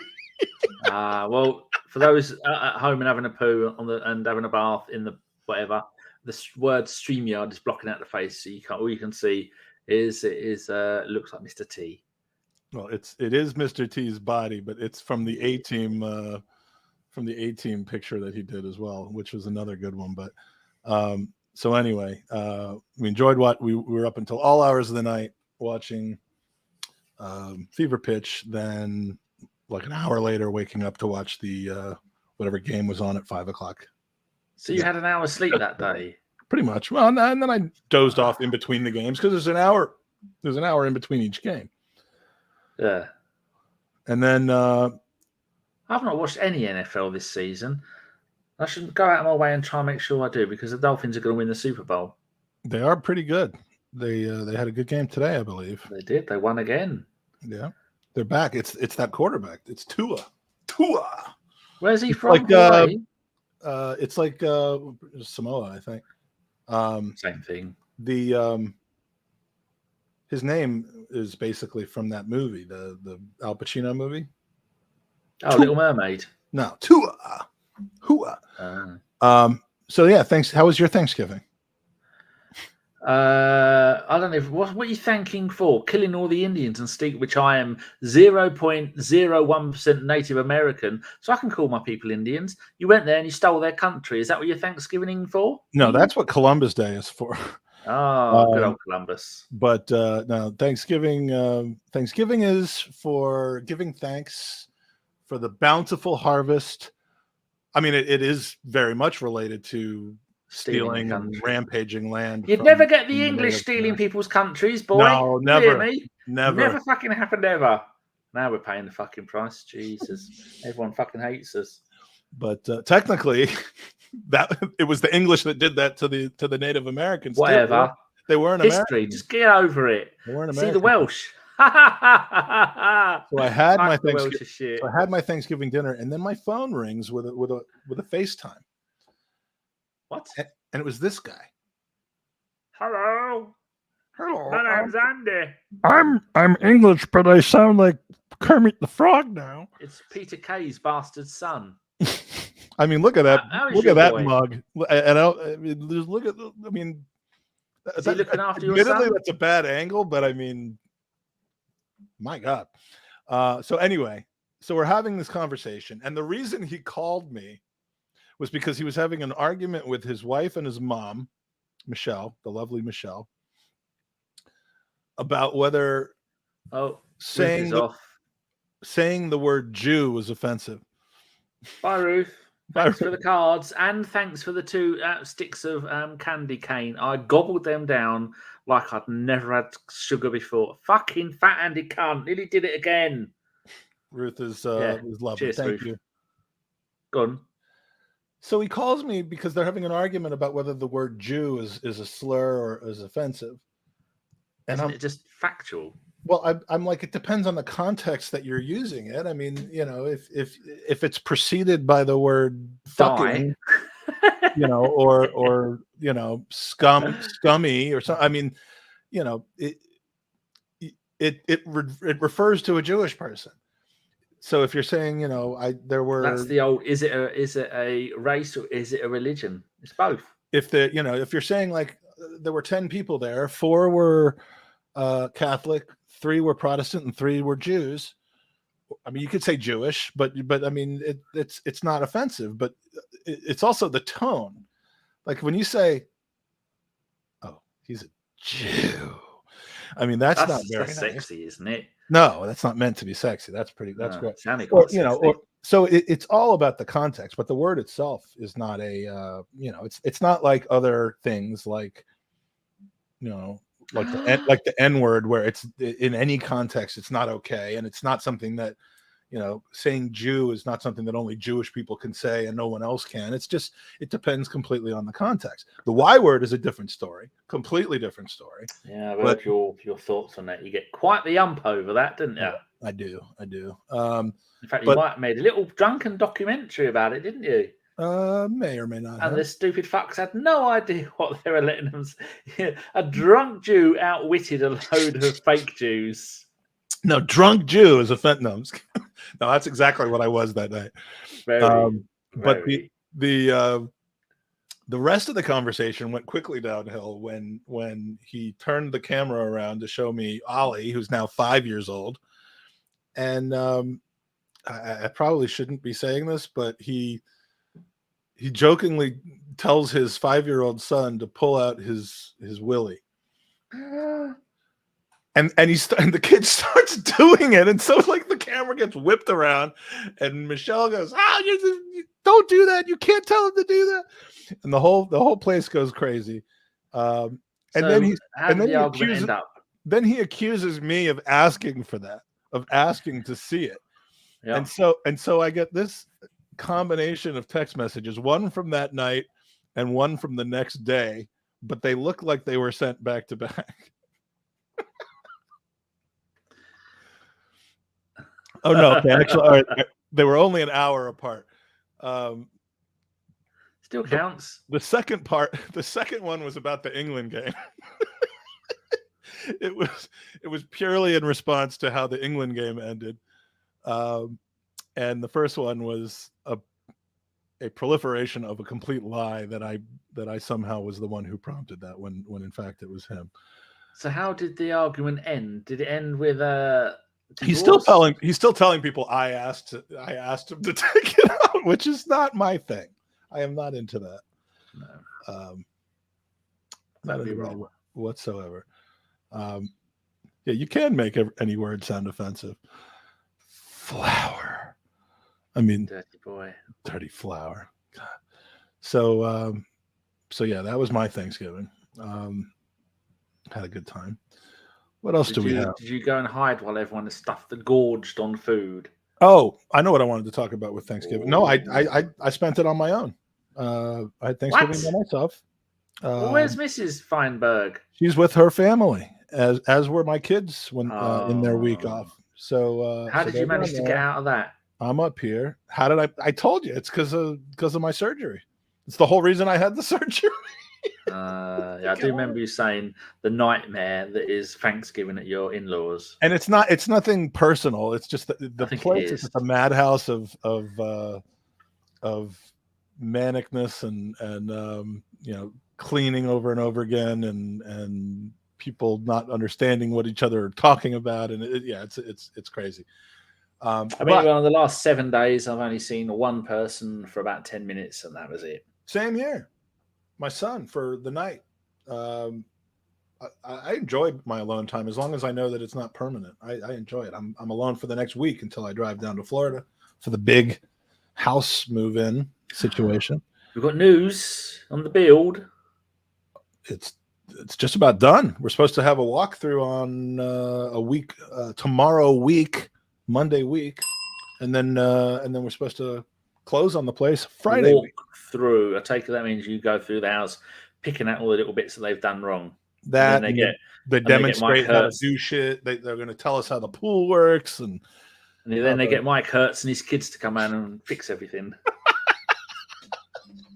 Hey, senor. Hello. Don't let Mike pretend I don't know you, for fuck's sake. Si, senor. Luchador. This is a very an interesting question from an Englishman, because I guess over there you wouldn't pay for the surgery. You wouldn't get the surgery, you'd be told, but you would be waiting for 5 years for it. Over here, it's run through insurance, and because I had all those preliminary tests and all the other stuff this year that I've had, the surgery ended up costing me about $600. Whereas normally it would have been like 20 grand. So I didn't fork that money out. That's why I had to get it before the end of the year, because at the end of the year, everything gets rolled back over again, and I'd have a larger deductible. But so I wrote did you know that I'm blogging now? I did. Before you do that, Steve-O just wants to know about my toe now not growing. Stop growing. Steve-O's first, I think it's his first Sunday roast, and he's picked up the musician concept. Steve, isn't it? No, the musician Steve is the one who also had gastric sleeve surgery, and no, Steve-O is Steve Timmons, very amusing Twitterer. Hope that he brings that same Twitter style over to arsenalfc.social on Mastodon. No, they're not growing back, and I don't have diabetes. I had a letter from after a blood test. I don't have diabetes or dodgy heart, or I don't have cholesterol problems. But I am positive for SMA. They sent me a letter saying that, and then my next appointment to go and get the magical miracle liquid is fucking June. Cool. Great. If I'm not dead by then. So you'll be walking by the next World Cup. That's it. Hopefully. And then they'll give it to me for 5 years. And then I'll be slumping back in like someone from the film Cocoon. We really are long lost brothers. It's not right, is it?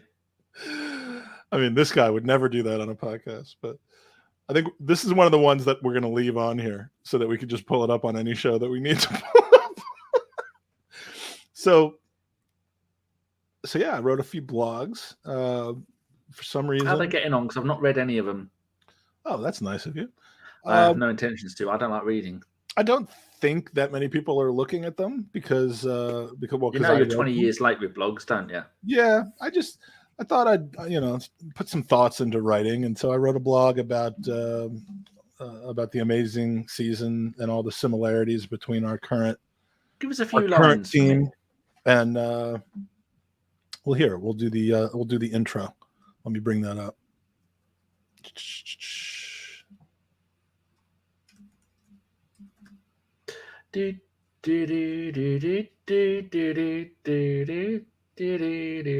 You could go and listen to LBC at the moment. It's Nick Abbott talking wokery, which is nice. I do like his show.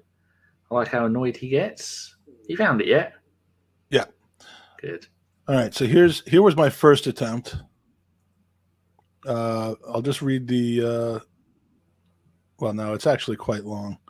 But go to gunnerstown.com.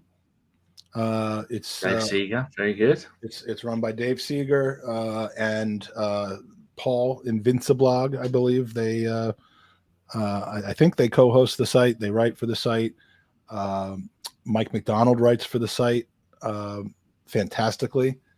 Goalkeeping legend. Yes, and musician as well. Is he? No, Mike McDonald is the name of I think he was in the Doobie Brothers or some shit like that. But he writes well in there, and I write like shit in there. But yeah, it's an article called. This is your shit. Yes, it's my shit, which smells fantastic. My second article was you're pooping less as well, aren't you? Considerably, yeah. My second article was a very self-indulgent piece, as is everything that I do, on how the World Cup is so difficult for me when the U.S. and England are in the same group. And then my third was a Thanksgiving feast Arsenal style. So, does that play on names? I devised a menu of traditional Thanksgiving foods and assigned them to a current Arsenal player. Oh. And this Thanksgiving meal is always worth being thankful for. But this year, the Thanksgiving table has been set with a starting 11 of items that we've been waiting for years to come together. There are many foods that have become staples of the Thanksgiving meal, just as this year's starting 11 have become a reliable and eagerly anticipated part of the weekly Arsenal feast. So let's see if you can guess the players that I used. Hit me. Let me, you know what? Let me see if I can bring this up on the screen here.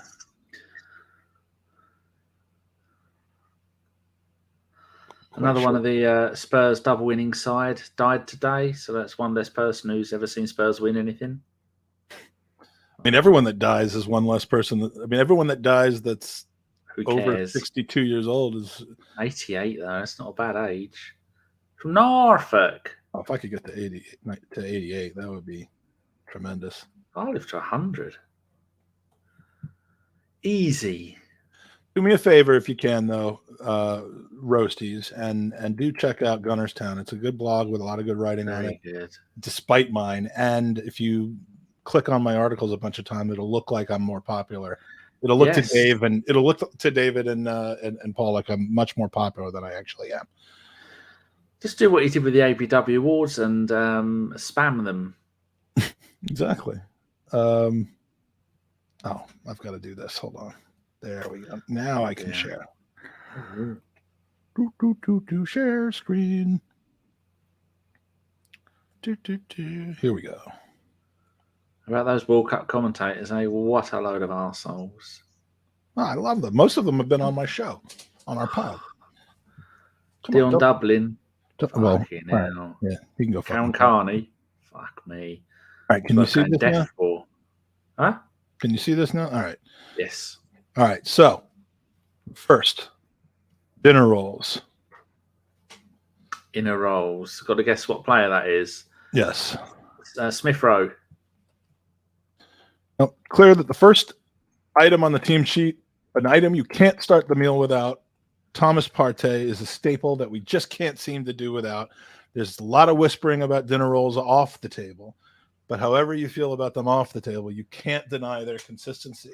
A Thanksgiving meal that starts without dinner rolls is just not as good as one that does. I've never heard of a dinner fucking rolls. Another thing you've made up that didn't need the word dinner in front of it. Well, I guess you would call them bread rolls, and this picture is actually of the number of bread rolls that Lee Judges ate at last year's FCA Awards. It was incredible. He just went from seat to seat and just took them off everybody's plate. So Don't fuck around when it comes to rolls. dinner rolls, first thing on the team sheet of Thanksgiving dinners. Good. Second one, stuffing. Yes. What do you think stuffing could be? Saliba. Close. Gabriel. Made with a combination of ingredients, Aaron Ramsdale stuffs shots and makes his opponents look like turkeys. Stuffing is known for being distributed around the table early and often, and Ramsdale's distribution is second to none in the Premier League Thanksgiving table. Stuffing was originally meant to be a complimentary part of the meal and originally wasn't overly desirable, much like Ramsdale. Still isn't. But It's still shit. But the love for stuffing has grown quickly and intensely on most diners and has become one of the most infectious parts of any Thanksgiving meal. You know, when they do any kind of roast meal, they have to cook the parsnips and all that other stuff separately, and they can't put stuffing in the chicken or the turkey because I don't like the taste of that shit on my food. So there's parsnips, and all the vegetables have to be cooked separately from the potatoes. Does that surprise you? Nope, not even one bit. Not even one bit. Demsec says, "Where's the blog?" I don't know if this might have been before I said it was on gunnerstown.com. Gunnerstown.com, and then go to blogs, which is top center. Yep. And my columns are under Magic Mike's musings. Oh, how much did you have to pay him to let you pollute his site with your nonsense? Deal was struck. Was that your Mastodon influence that got you on there? I paid him what I'm worth. Not a lot. All right, so we've got Partey and Partey the dinner roll and Ramsdale the stuffing. Next is sweet potato.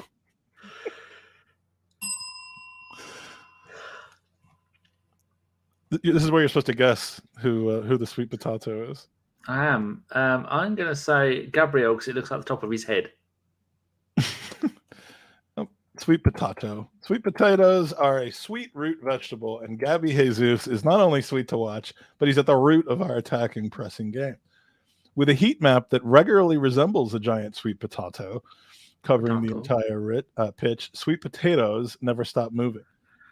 I don't know. I mean, that's a bit forced. Sweet potatoes don't move unless you physically move them, but even when they're serving as a complimentary role in a particular meal, they are never disappointing. On Thanksgiving, sweet potatoes are often served as a casserole covered with marshmallows, making them even sweeter.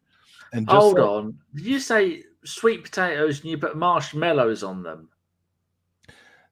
Marshmallow casserole, yeah, melted marshmallows over the top of sweet potato casserole. I don't eat that. No wonder your country's got the worst heart disease rate on the planet. Yeah, I don't eat that. But I've never even eaten a sweet potato. Why do you want that when you've got normal potatoes? That's exactly how I feel. I do not like.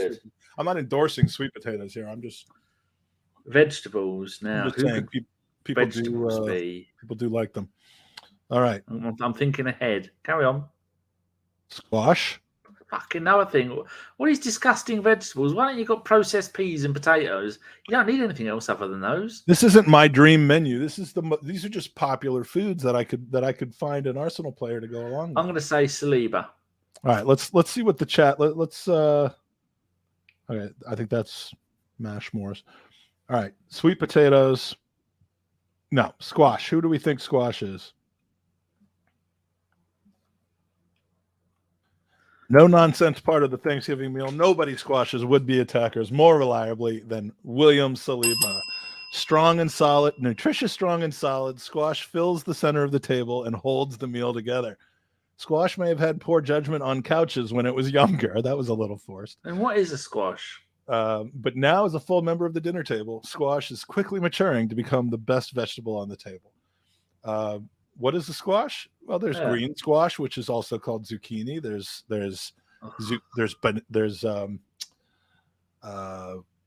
what is it? Spaghetti squash. There's yellow squash. All sorts of different squash. Here's another one you're gonna love. Brussels sprouts. Get fucked. Dirty bastards. All right, who's Brussels sprouts? It's going to be someone you don't like. It's going to be El Neni. Because he's not very good. Any other guesses? Me or them? Loki says Sprouts is Xhaka. Love or hate him.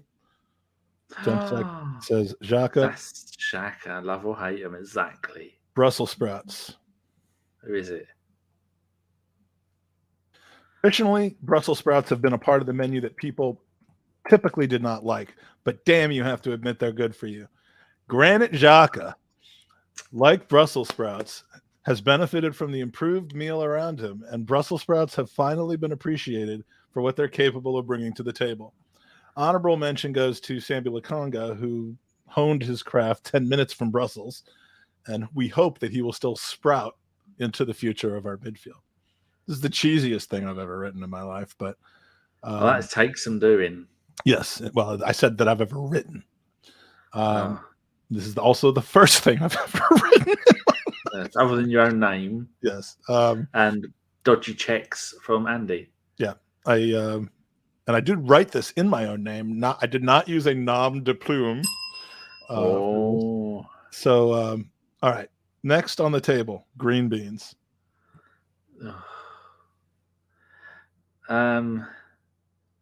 Saka, because he's got skinny legs. Okay. Don't cheat, chat, but I'd like to see somebody take a stab as we lose viewers as we go through this. Who would be green beans? All right. I'm not going to wait any longer. Green beans. Long and thin and so good for you. Gabriel Martinelli is a tasty and healthy part of the Thanksgiving table. Green beans are considered immature legumes. However, there's no denying that they belong on the table every single year. Green beans, like Martinelli, reduce your blood pressure, contribute to healthier eyes, and help your heart feel better. They also prevent constipation, and as such are a regular feature of Thanksgiving dinner that are a joy to have around, just like Gabby Martinelli. By the way, did you watch the Brazil game the other day? No. Martinelli got in for like the last 7 minutes of the game and looked like a world. I mean, he completely. I mean, the game was won by that point already, but that guy just looked another level. He was amazing in the 7 or 8 minutes, and he barely got to do anything. But it was just, it was up for it. He just looked like he was living out his dream, but that it wasn't too much for him, which is exactly what you want to see. Definitely. All right, sauces. Cranberry sauce. Ugh, another disgusting thing. Yeah, I literally don't like. I don't think any of this stuff other than dinner rolls is. We're running out of players. I'm going to say Jesus because it's everywhere. I've already had Gabby Jesus. Did you? Yeah, he was stuffing. No, Gabby Jesus was sweet potato. All right. Ben White. I didn't include Ben White. Tommy Ashley then. I only have 8. I could only do some so many things. I don't think I included Ben White. No, I didn't. Oh, yes, I did. I did. Oh. All right, cranberry sauce. Oddity of the Thanksgiving meal. Cranberry sauce isn't seen on a dinner menu very often. Just like Kieran Tierney, cranberry sauce waits its turn patiently. And when the big day rolls around, it serves its purpose with professionalism and consistency. Cranberry sauce is good no matter whether it's warm or cold. Some people would consider selling cranberry sauce to another holiday, but those people are crazy. When cranberry sauce is gone, they will miss it tremendously. Cranberry sauce, Karen Tierney. All right, now the one thing on the table that I definitely do like, gravy. When we have Christmas dinner, I have a litre of gravy to myself. I like my gravy like I like my women, a little bit thick and smelling meaty. And from South London, like I was. No, not from fucking South London with that accent. Jesus Christ, no. That's the accent that I like. No. All right. Just a normal English accent where they say words proper. You like the BBC English? PR English, no. Holy shit! There's a college basketball game with the number one team that is in quadruple overtime right now. Oh. North Carolina, the number one team, North Carolina, just lost to Alabama 103-101 in 4 overtimes. That's a heck of a game. All right, sorry. It's a lot of squeaking. All right, yeah, that's true. Gravy, what do we got?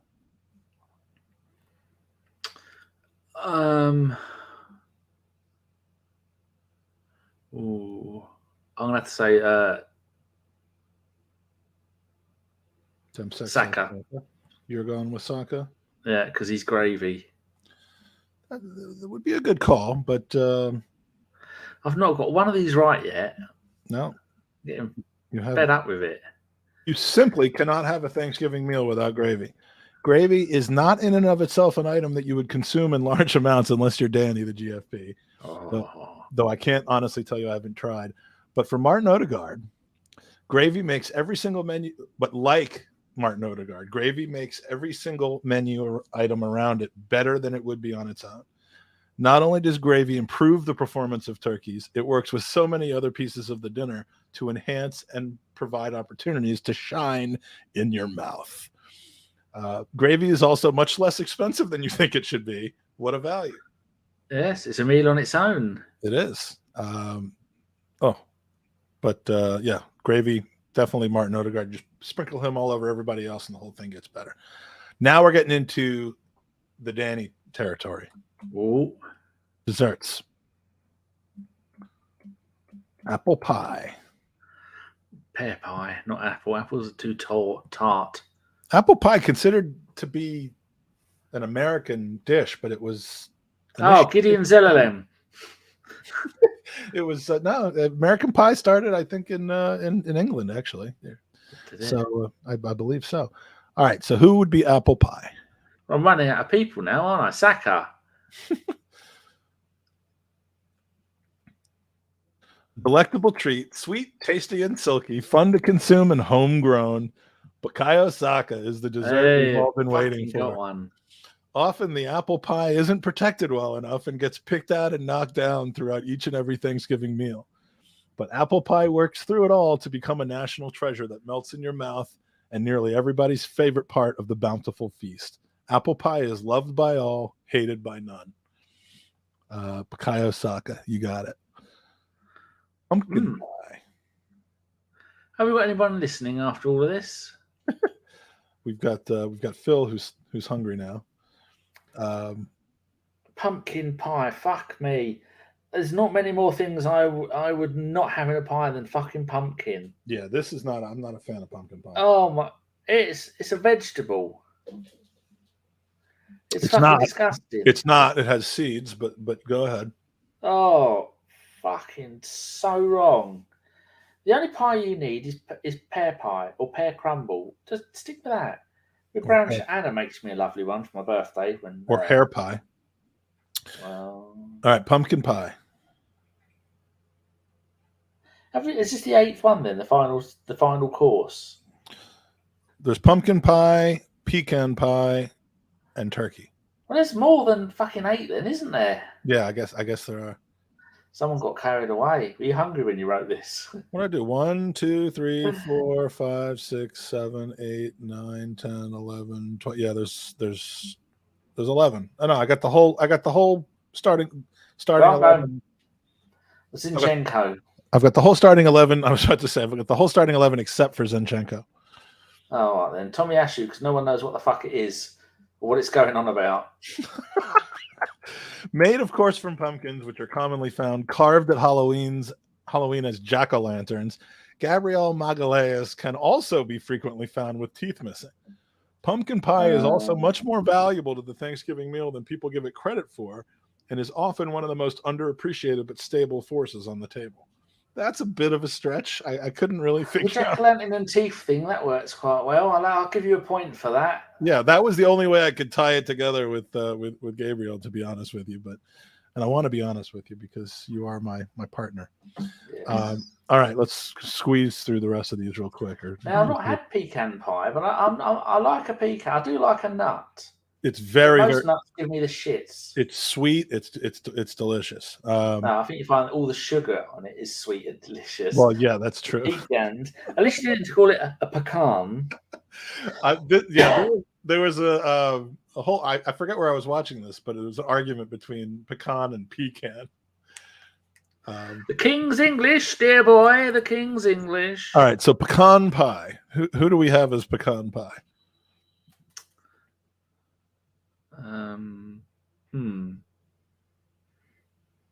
We've got. Told you this was going to be a 3-hour show. Erdegaard, Jack. You've done all the 11. Done Tyranny, Saliba, Gabriel, that one. Tommy Asher again. Pecan pie never grew up caring about Thanksgiving. Pecan pie is covered with sweet nuts, much like many women and some men wish they were when looking at Benjamin White. Pecan pie, a versatile and delicious dessert, is worth every penny you paid for it, even if that was 50 million pounds. And last but not least, the missing course, turkey. No, this is supposed to be about Arsenal players, but there's no room for turkeys in Mikel Arteta's dressing room anymore. So I was going to say Arteta. No, there's no room for turkeys in Mikel Arteta's dressing room anymore. So this Thanksgiving bounty is a vegetarian one. So who's the turkey missing out on this festival of success? Pierre-Emerick Aubameyang, of course. The bastard. Enough said about that drumstick. Thank you, Sebi, for this for this image. So yeah, I think if we pay attention to the subtle signs that the chat is giving us, well, they've all gone. Raul losing the will to live. I think this is a sign that we should probably end this. Have you got another bit? You had loads of videos to upload. Well, are you going to share some of them? Oh yeah, what did I do with these things? They're starved of content. You ain't getting this anywhere else. Oh, this was me 2 weeks after the surgery, where you go from liquid foods into at least having some chewable vitamins because you can't swallow big vitamins. So this is a quick video of the first time I chewed food in well over a month. You won't see this on any other podcast. First food I've chewed in a month. Multivitamin. Dark cherry. Yummy. Tastes like a Starburst. I mean, dark cherry is the king of the multivitamins. I mean, why would anyone watch this? I really don't. I don't understand. All right, and then what car was that you were sat in? That was the Mustang, but with the top down, top up, because it's cold now. What else do we have? Oh, this was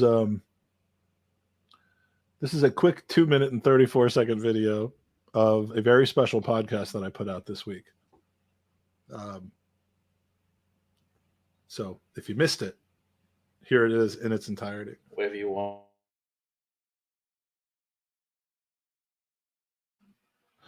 This was me not realizing that I was muted. during the Open.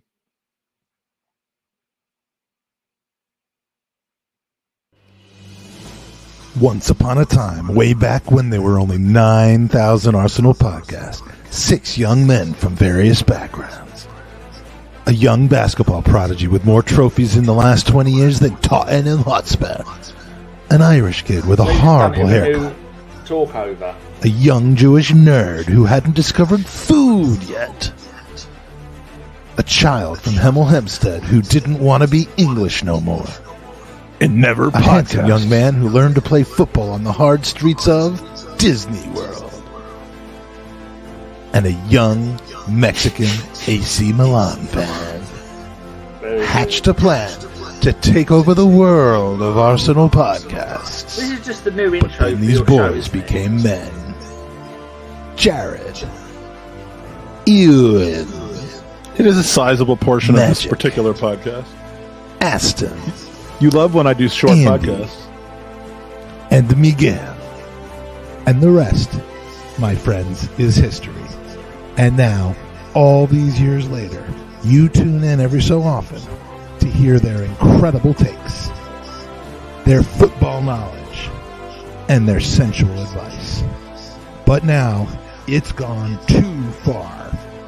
You, our fans, are at long last witness to season 7, 7, 7, 7. Welcome to the Gooners Pod. So, did you do that in your downtime? That's not the podcast isn't over yet. Hello, and welcome to a special episode of the Gooners Podcast where we dive deeply into the question of the day. Should Arsenal sign Cristiano Ronaldo on a free? I know the show. No! No! No, no, no, no, no, no. Fuck no. No. Do not. No. If you're suggesting that we should, you don't understand anything about life. No. Thanks for joining. So you're not too sure on that question then. I think Demsek thought we were going. No, what do you think? No, I think he's just going. What do you think about Ronaldo coming over? Fuck him. I can't believe there are people that actually want that, and I mean, fucking idiots. People beyond Piers Morgan. Who? Well, you know, the people that there'd be a certain demographic of fan that want him. The kind of demographic that use their phones when they're at the stadium taking selfies. Well, but I mean, like, how is it that you can, like Piers Morgan, for example? He's I mean, he did the same thing with Obama. He's not even a proper Arsenal fan. No. But I'm just saying, like a person. I think there's a personality trait where you are so infatuated with the cult of personality, with strong personalities, whether it's Trump, whether it's Aubameyang, whether it's Ozil, whether it's in this case Ronaldo, that you don't have any concept of team chemistry or of team building or the chemistry and psychology and all of that. You just think the more I assemble these strong characters. Did you die? Me? Yeah. I had a shaky neck when before the pod started. The more you assemble these strong characters, the better you'll be. And it's been proven time and time again. There is no room for the old-fashioned superstar, the one-man giant member of the team. There's no room anymore. Well, you can if that person. I mean, you have team players that are superstars that but they're not holding on at the end of their game and good for a 37-year-old type of people, and they're not most footballers at the age of 37 are running a pub. You bring 4 brands onto your team and you're going to fail. You bring one brand, but certainly more than one brand into your team, that you're just asking for it. I mean, it's the whole Mesut Ozil thing again. I mean, I don't know. I don't get it. It's ridiculous. He will go and help Sporting Lisbon. for He's 6 going months. into Miami, isn't he? No, that's Messi. Messi's going to Inter Miami. Oh, of course, yeah. Ronaldo will probably go to Sporting for 6 months, and then either to the MLS or he'll take that ridiculous deal for that Saudi Arabian team To go and play where they don't play football. Yeah, but Look, you wanted to know, am I growing my hair for a comb over? No, I'm just knackered and I can't reach the top of my head. I could do part of it, but I couldn't do all of it because arthritis seems to be getting the better of me at the moment, dear. So it's very achy, but no, I'm not. Just very hairy. Was there anything else you would like to add? Who's your outstanding player of the World Cup so far? Mine's Saka. Well, from the 2 half games that I've watched, that's only because he's Saka. Yeah, Saka had a good first game. He was kind of bottled up the second game, but player of the tournament so far is Kylian Mbappe. He is the best player in the world, and he's showing it on the biggest stage. Messi's not having a bad World Cup either, to be honest with you. But no, Kylian Mbappe is the player of the World Cup so far. Who do you think? There's always a wacky team that you don't expect that gets to the semifinal. Saudi Arabia. Kareem Abdul-Jabbar's taking them to the final. Oh, jeez. I think he plays for them, doesn't he? He plays it for a team in green. Isn't it? No, Celtics he didn't play for. Didn't he? No, he played for the Lakers. The opposite of that. Same fucking thing. No, All netball to me. Do you have a sleeper pick for the semifinals? No, I don't care. Mine is couldn't give less of a fuck about the World Cup. Mine's going to be Switzerland. I had in my picks a Switzerland Qatar final, and Qatar have gone and fucking let me down. Switzerland Qatar final. All right, so I think we're going to end it there before all of our squaddies end their lives, and yeah, so we got a full week of FIFA tournament going on for Gooners versus Cancer. Some of that stuff might be some of that stuff. Have you got for people wanting to join in with that? How many have you got? We've got 16 in the PlayStation and 16 in the Xbox. Surprisingly low numbers. I got to say that tournament's getting smaller every year.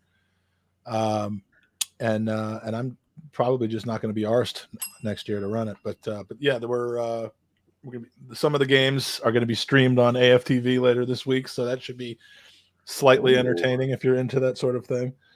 But yeah, I'm getting that started, picking the groups tonight, and we're going to be off and running tomorrow. What do you got coming up? Anything on the old pod today? Oh, Chris said he wants to do a football hipsters, and because he's too tight, all their stuff goes on ours. Can I come on if I wear this? No, because you have to talk sense, which is why I'm not allowed anywhere near it. Oh. So I think they'll probably do one after the group stages. But other than that, fuck all. I don't even bother looking at my Komodo Dragon browser is all full of the ABW stuff. Well, we might do a podcast or two this week. Might have one with Arsblog on maybe Tuesday. We'll see. Talk about USA are going through to the next round. Oh, I certainly hope so. I mean, it's all in our. We win, we're in, and if you got to play Iran. Yeah, we got to play Iran. Just nuke them like you did last time. We got to play Iran. England's got to play whatever the fuck. Fucking Wales. Wales. And both teams win, and my dream comes true again. There's no way you're not beating Iran. And England will smash the Welsh. The Welsh have bloody pick the ball up and run with it. Iran is a good team. It's not going to be easy. It's not going to be easy. It will be easy. And they got the home field advantage as well. So, and we might do a podcast. And if you haven't seen the Gooners podcast before, here's what you're missing. What was he doing? You know, taking a piss. Oh dear, oh dear. I like to take the piss, and I like to take one too. That's the wrong video. Are you having a wee then? Not at that moment. I'd already gotten back from taking a wee, but I had a clip that was I took the computer into the bathroom, and you could hear the flush, and then I come back and Lee tries to keep it together and can't. But that's the wrong clip. I played the wrong clip. The things we want you to do is go to Mastodon and go and join the ArsenalFC.social. Go to Ruth Beck's, which is buyruthbeckart.com, and then also join the FIFA tournament. If you play FIFA and you want to win £1 million, don't join their one. Go and join another one. But their one's pretty good. There's only 16 in each one. Yep. Well, and it's closed now, so you should have joined already. But you can still donate. You can still donate by going to GoonersVCancer.com, and you can win Ruth Beck art. You can win game tickets. You can win signed jerseys. You can win a team signed jersey. Those Christmas cards are wasted on you. I just realised. That's all that stuff. Well, they're not for me. You see, when she sends me stuff, it's not for me. It's for the Gooners who donate. So it is for me. My ones. I'd have bought them if they would have been for sale, but they weren't. And she was very kind. Well, you are very kind. I've enjoyed our 4.5 hours together today. It has been a joy. My highlight was the squash. Yeah. Fucking thing. Well, any last words before we go? Pomegranate. Say goodbye, Danny. Goodbye, Danny. Thanks for watching the Sunday Roast with Mike and Danny. This is sometimes Mike, and this is Dan, and we have fun. Here's Bird Leno, and here's Sexy Mike riding a horse. Danny loves junk food, we know he does, and Mike does tricks. We love football, but hate talking about it, so we made this show. Why you watch it, we don't know. But it's fucking hard work. Get off me, you buzzy cunt. Fuck off. I hate them. The Sunday Roast is a joint production of a Burkamp Wonderland and the Gooners Podcast. Join us every Sunday night at 10 p.m. for all the entertainment you didn't know you wanted, but can't live without. Have a great week, everybody. We out.